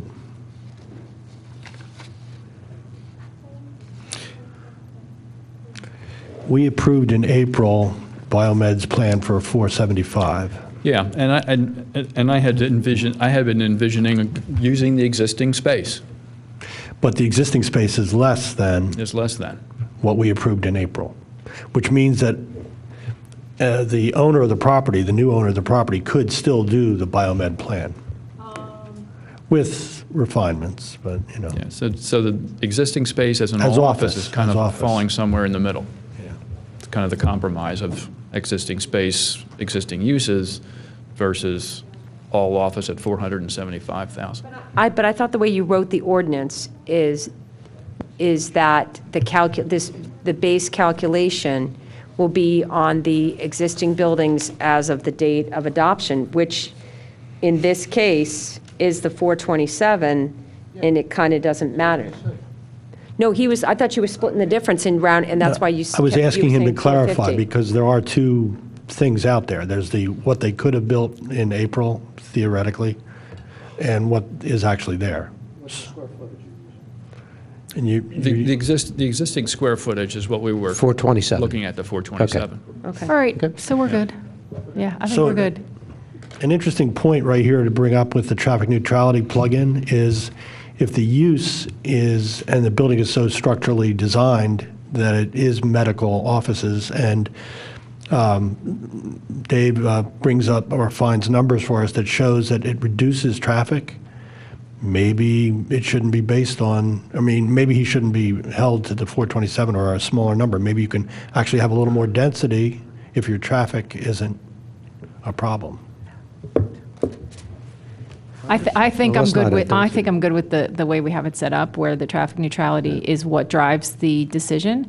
And I think really, I have no issue with modifying that 65% as long as they meet the traffic neutrality. And I guess I should take back what I said initially, was that, they're similar categories, but they're not as far as traffic goes. So it's different. They may be similar uses, but the traffic impacts of those uses are different enough that you could probably consider them as individually different uses for traffic neutrality purposes. Yeah. One of the reasons Absolutely. I asked this question is it's just a tiny bit unfair that Biomed, or the predecessors to Biomed, slightly, as opposed to in a major way as the Racket Club, but they slightly underdeveloped a lot. So we're going to hold them to the 427 as the traffic neutrality calculation, as opposed to the 475. But we were requiring a significant amount of underground parking as a result of that original plan that we are not requiring now. Plus, we've got a huge traffic problem. Let's not Every look for car off the road trouble. we can get. Yeah, let's not look for trouble, so. I'm not looking for trouble. I'm talking about fairness to a certain extent, that's all. I'm bringing it up, just want you to realize that if you did the same thing you're doing with the Racket Club, it should be 475. 'Cause- Except, no, 'cause we because approved it. Frank, We approved it. Frank's data shows us that we're actually, by making the all-office assumption, we're not actually increasing the PM peak, which is what Amy said is our primary concern. Skip, I have to disagree with you on 2 points for that. The ordinance clearly states that it is about the buildings that exist here today. And at the end of the day, Mr. Goodman can only use the calculation of square footage of the buildings that he has there today. And it's either his existing uses or his approved use, or the office space applied to that same square footage. The second point of that is that was an approval of a completely different landowner. I'm not sure Penn can just bring that plan in here and say, okay, this former, you can? Yeah, their plan is still an active application that has just been put on hold.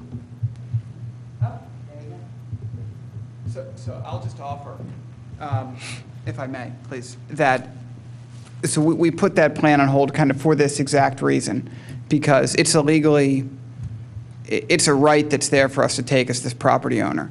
We didn't see the reason for it, but to the extent it will vest a right at 475,000 square feet, especially when we're talking about this traffic neutrality concept, we will take the right and we'll have the plan approved, and it'll be a vested right on the property. So then it'll become a legally entitled right to that property. So we agree with Skip here. I mean, the site is ready to be used for 475,000 square feet of office. We should be able to use that as our base for traffic neutrality. We think that's fair. And if it means we have to go through and have the Board of Commissioners approve your recommendation, then that's what we'll do. And their plan predates this ordinance. It does. Well, then, but we can just stick with the 65 then. I think it's a horse trade. The reason I wanted to revisit that is I think it is a horse trade. We want them to do a better facility than what they have, with much more parking that will solve some problems that they have right now with the existing Penn facility. We want them to develop the property in a way that we can live with, and some of that will involve some more office, or else they can go back to the default, which is the biomed. So where are you on the 65% then? I would be more around 75 or 80. No. But the back door to protect everybody is the traffic neutrality. They still have to prove that the medical office is going to be, in comparison, a contributor to traffic neutrality. His point earlier was that the trips are spread out over the day, that if you're using the AM and the PM peak thing, he's going to have a lesser impact with that facility being primarily medical offices. And a lot more, it's 100,000 more square feet than what they have now that they want to do, I think, right? What you're comparing apples and oranges here. You're saying that the traffic is going to be less because of the use, and we're all fine with that. But you just increased, by changing the square footage of office, you've just increased your base traffic for comparison. So you've defaulted to a higher level of traffic on that road. I'm saying that the traffic neutrality provisions of the ordinance will protect you in that setting. Yeah, but I'm assuming there's a difference between medical office and regular office. But Yeah, but it's you've just neutrality. raised the bar of what they need to meet. Here's where we are, and then you're raising it. Okay, I'm saying if you took, even maybe, and we don't have these charts, which is one of the reasons why I wanted the information, maybe if you just took 429 as pure office, and you took 475 with 250 as medical office and whatever the number is of regular office, that, to me, I expect that to have less traffic impact than the biomed plan. That may be true, but they're going to assume 100% office for their base. That means by right, we're giving them a right to assume the 100% office. No. You're just hoping it's going to be lower. I'm saying that's why I wish I had the numbers, for one. Regardless of however the numbers work out, they're going to take the worst-case scenario and not go above that. And if your worst-case scenario is based on a number 427 versus a number 475, we have a very different result for the residents here. I get your point. What I would say is I wouldn't give up the 65 unless we had an understanding that the existing calculation, in other words, maybe using 427 or whatever works for them if they can build 80% office. Yeah, I have no problem with the 80% if you're sticking with the 427. Okay. I have a big problem with the 475. Well, Same here. that creates a higher baseline so that you can really do all sorts of stuff. I mean, I think, we just think you should differentiate between medical office and office. We have no problem with that. I have no problem with that. Because- It's the existing ground issue we're talking about now. Right. But so, and that addresses, in our concern, the percentage issue entirely. You could leave it at 65% and separate medical office and office, and there wouldn't be any problem from our Yeah, but I perspective. don't think that's where we're going. No, I know that, so. Okay. And then we're also, we're not going to have a problem with your traffic neutrality concept. But again, if you're using it on a smaller scale, you're really shrinking our property. But we're going to help you on the other side. So we'll take any help we can get, Steve. Well, we need it in return. Yeah. And so, and again, I really don't think traffic neutrality is going to be an issue for this development because of the way our use works. Yeah, but we want it, you know where we are. I know where you are. I do. Okay. And now you know where I am. Right. Yeah. Well, separating it, if I'm in agreement with Regina, I can do that and stay with the 65 for any one use. Yeah, but you're still based on the 475, and I'm not comfortable with that. No. Because I'm willing to go back to the 427 if we separate the two uses. I think that's more important to the applicant I guess who hasn't I applied. understand better now where Skip was going. Skip was thinking we were still sticking with those percentages and so forth. And, he was trying to compare the 475 with the fixed percentages versus the 427 with the flexible, right? That's kind of how you were going. But what we were kind of reacting to is that you're throwing out the original base, starting with a higher number, and then that's where we're going to be. Whatever that baseline is, that's where we're going to be. I think we can absolutely vote right now and say 427. We want the commissioners to be absolutely clear that that's the number we want to use on the property. But they can build the 475. Yeah, but see, I got to, again, I don't mind trying to accommodate people, but, we also have a... No, I'm just... The 475, they can go ahead and build it, and then they won't have what they want, and no one will have what they want. But they'll What also we're be trying to do paying is work taxes on together. it, though. Exactly. But So 100% taxes on it. We're not getting taxed for half of this. Well, when they move across the street, the other side will be taxable. Well, they're going to eventually move out of that facility anyway, so in which case it'll be taxable. So I mean, I don't mind trying to be helpful, but I don't want to hurt ourselves, and on top of that, wind up with a situation where we don't have any taxes. If we're going to have traffic neutrality for 475,000 feet of office and taxes on half of it, I don't feel like that's a good deal. That doesn't feel good to me. Can I add one more thing to I this? said I can live with the 427 as long as we were flexible on the percent. The 475 is an active plan that is currently on hold, like we mentioned earlier. It's not an approved plan, so it doesn't exist as an approval. They would have to run that through the rest of the process to get the approval before they could deem that to be their existing, that 475 to be the existing condition. That's not there yet. It's in the process and it's on hold, but it hasn't been approved. So the existing would be what is physically on the site now as you're discussing it, which I believe is the 427 number. If they choose to go through with the current, with what would be referred to as the former biomed plan, then it would go to 475 upon approval. well, the way the language reads, it has to actually be constructed at the time of the ordinance? Well, I don't think it got to the commissioners.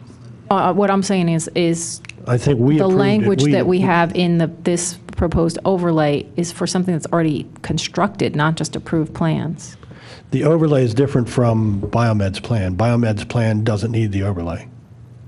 What I'm saying is, if that is approved but yet not constructed at the time of the overlay, that's what I'm asking. I think that because the plan was filed before the overlay, that Filing a plan doesn't mean that something's built. I think what- I I think think the what Regina's language is saying that is- it's got to be constructed. They could build that building, they could build that 475, but they can't do this mixed-use concept under that scenario. Because this ordinance, this overlay says the buildings that exist now. That's the Buildings that difference. exist rather than plans that have been approved. But this overlay is not approved yet either. I know they won't build it and tear it down and build a new one, though. If they build the 475, that's what we're I don't getting. believe that they have to build it. I believe it's the approval. If their approval is in place, they can use it. I guess it depends on the language, and I guess that would really be a solicitor question in the end run. But let's hope that we don't have to even entertain it. But I think that's the way it was worded. I don't know if it's upholdable. All right, Steve, let's start picking away at these things. Why don't you start on page 1? Well, that's what he's going to do. He's going to start on page 1. We're not finished yet, I'm sure. There's a few items, but let's just get to the point where we can start closing the books on some of these chapters. So, open item that you have, just as you see the open items, why don't you just, if you think it's resolved, tell us what the resolution is. I think it's going to be easier for me to go through it based on the order of discussion tonight. Yeah, okay, that's fine. Any order you care.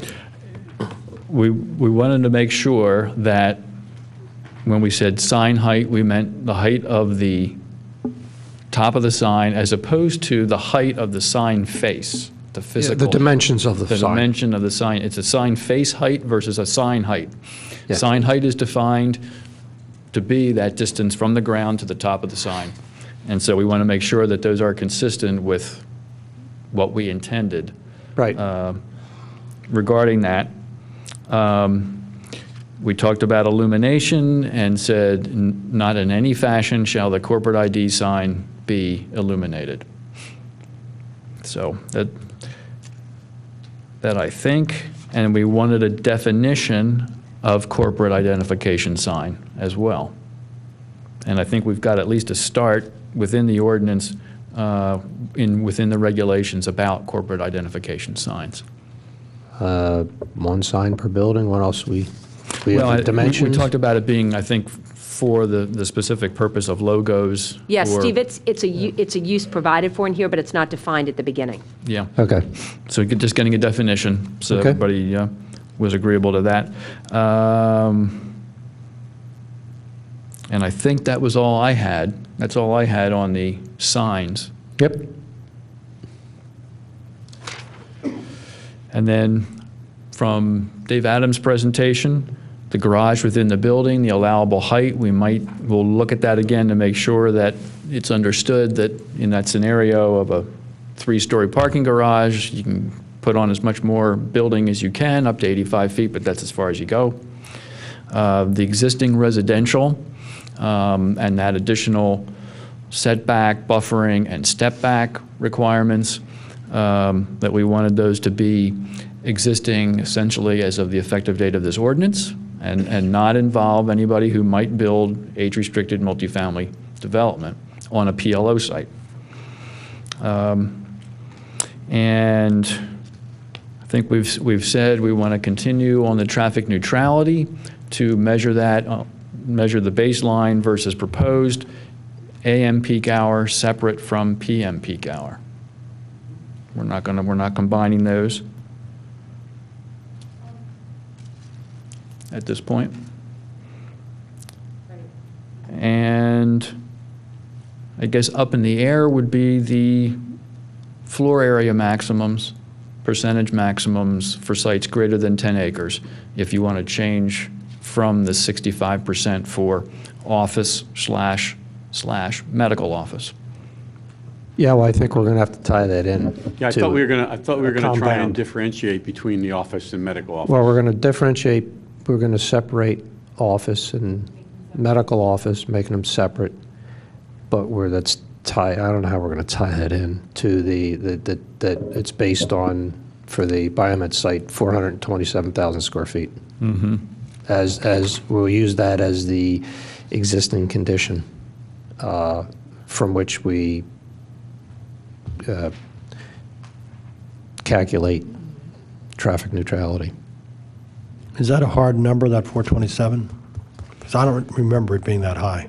Yeah. Okay. Yeah, that's on a couple of plans as the existing condition. Okay. And we do have in the traffic neutrality defined as, it talks about trips calculated to be generated by the existing uses in the existing buildings on the subject site as of the effective date of this ordinance. Now, that one talks about existing uses, not assuming an all-office use of the existing space in the existing buildings. So that's, You cover that in the beginning of the ordinance, that you're assuming all office. well, that was our recommendation in Yes. our latest cover memo. Yes, okay, we're going to go Yes. with that. And But we'll get to that, but. Yep. But So I that think was- that's that the was intention. One other issue, I guess, to confirm. Right. But I just want to make sure those two, the separation is tied in with the limit of the 427. Okay. Yeah, and our language, and I think even what Dave Adams suggested, still talks about them being treated separately, the AM versus Well, the AM PM. PM is separate, yes. But the separation of two office uses. and medical office Okay, is linked to the 427 gotcha. as used for the calculation for traffic neutrality. So, and what else you have? That's the extent of my list. Steve, is there We've age restricted. is there kind of a industry-accepted positive way of encouraging a landowner to put in one of those electric stations, one of those plug-your-car-in things? What kind of, do you give a bonus for that? We could certainly fashion one. We did not include that in here simply because it wasn't a method for getting people out of their cars. No, but it's the method to use a more, a better car, in terms of it being electric. I don't want to get down a huge path. I don't want to create a huge thing, but, if there's some kind of minor bonus for including, a charging station inside the garage, I don't know, that parking space doesn't count against their impervious or whatever, that one or two spots where we can get people to put them in, it's a good thing. Yep. Plan Commission, rest of the members? I would I'd like leave to it stick to traffic. I'd like to leave it as, I'd like to leave it to market forces. So I wouldn't put it in, but.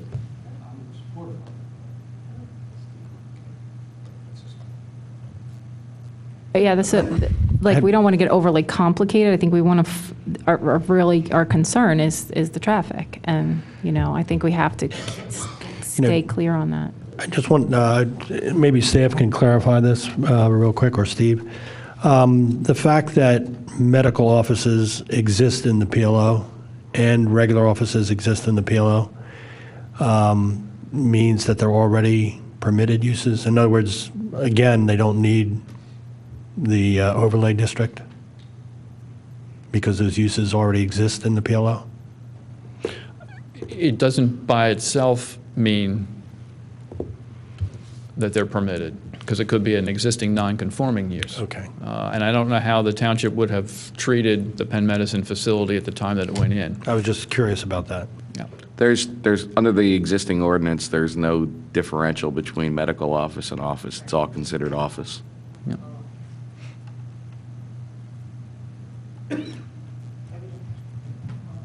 Age restricted? Do we have assisted living as one of the, Yep. that's a separate one, right? It's a different use. Separate category, yeah. I wasn't here last time, so was there an issue? Did we need to decide on that, or? I think we had to decide on it. What we did last time is I floated a trial balloon to put multifamily back in, and it didn't work, so we're stuck age with. restricted. Yeah. Okay, fine, then we're done with that part of it. Doug? My question is actually directed more towards Mr. Falcone, to see if you might be able to get any of that information on the data on trip stuff by next month, or no? I would hope so. That's my last month, so.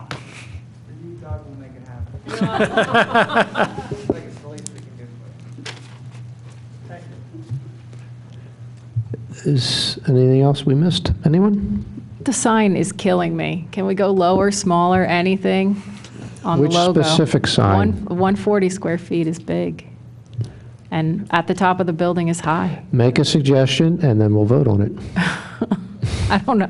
I mean, We got to tell them something. We just can't yeah, I say know. smaller. I don't have a good idea of what works. I think that's about 10 What's by the 14. 555? What's the size of that sign? Do we know? Do we really need 140 square feet at the top of the building? Actually, it's not that big.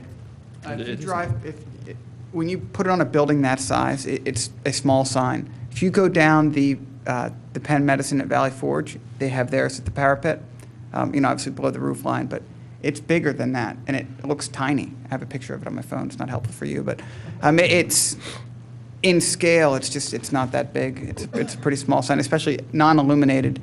It's going to be basically invisible. So I'm trying to. If you looked at that Radnor Township sign, it's certainly Yeah, but it's more. It's square footage is more the sign of the. This is about 10 feet.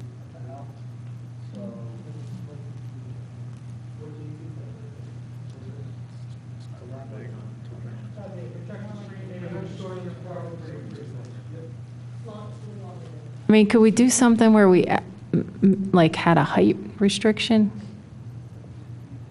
Why don't we do a straw poll on it? Because like we have a overall square footage, but we don't have a height restriction.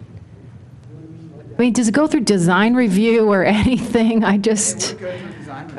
Signage does. Even I mean, but conforming if we don't have any kind of, Regina, requirements, then I think you're the only one hanging out there on I this one. just don't want. I know, but we got to move on. It's not only going to be for this building, remember. I understand. It's for this I'm not worried district. about the Penn Medicine sign. I'm worried about other signs.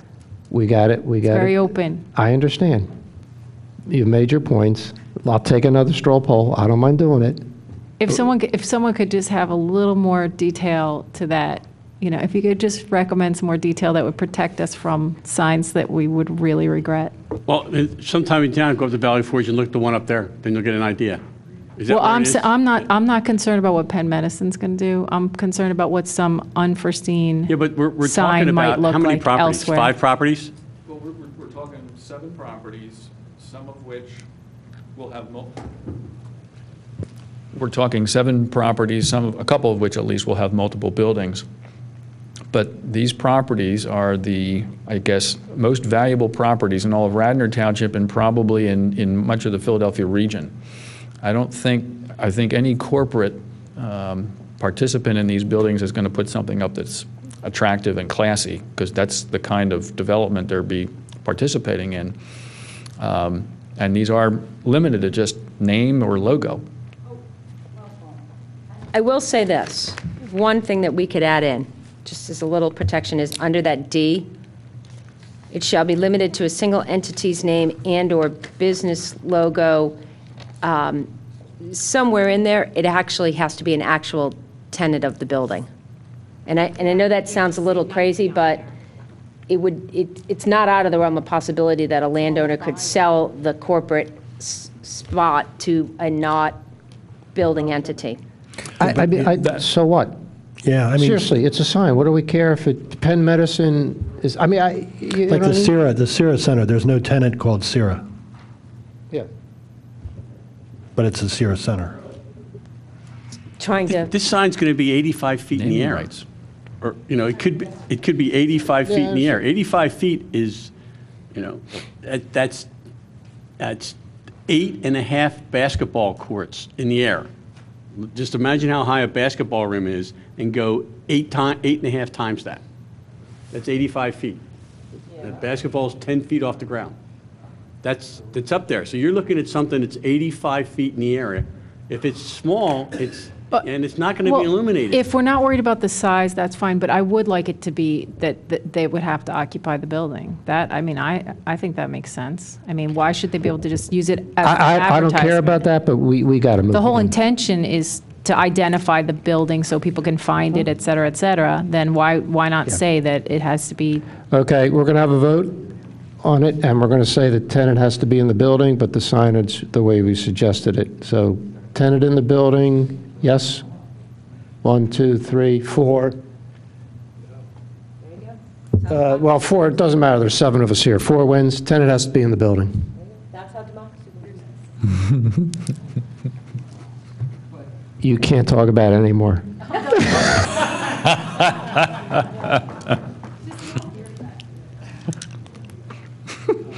So, we're done, right, Steve? We don't need to say anything else. We don't have to move anything, right?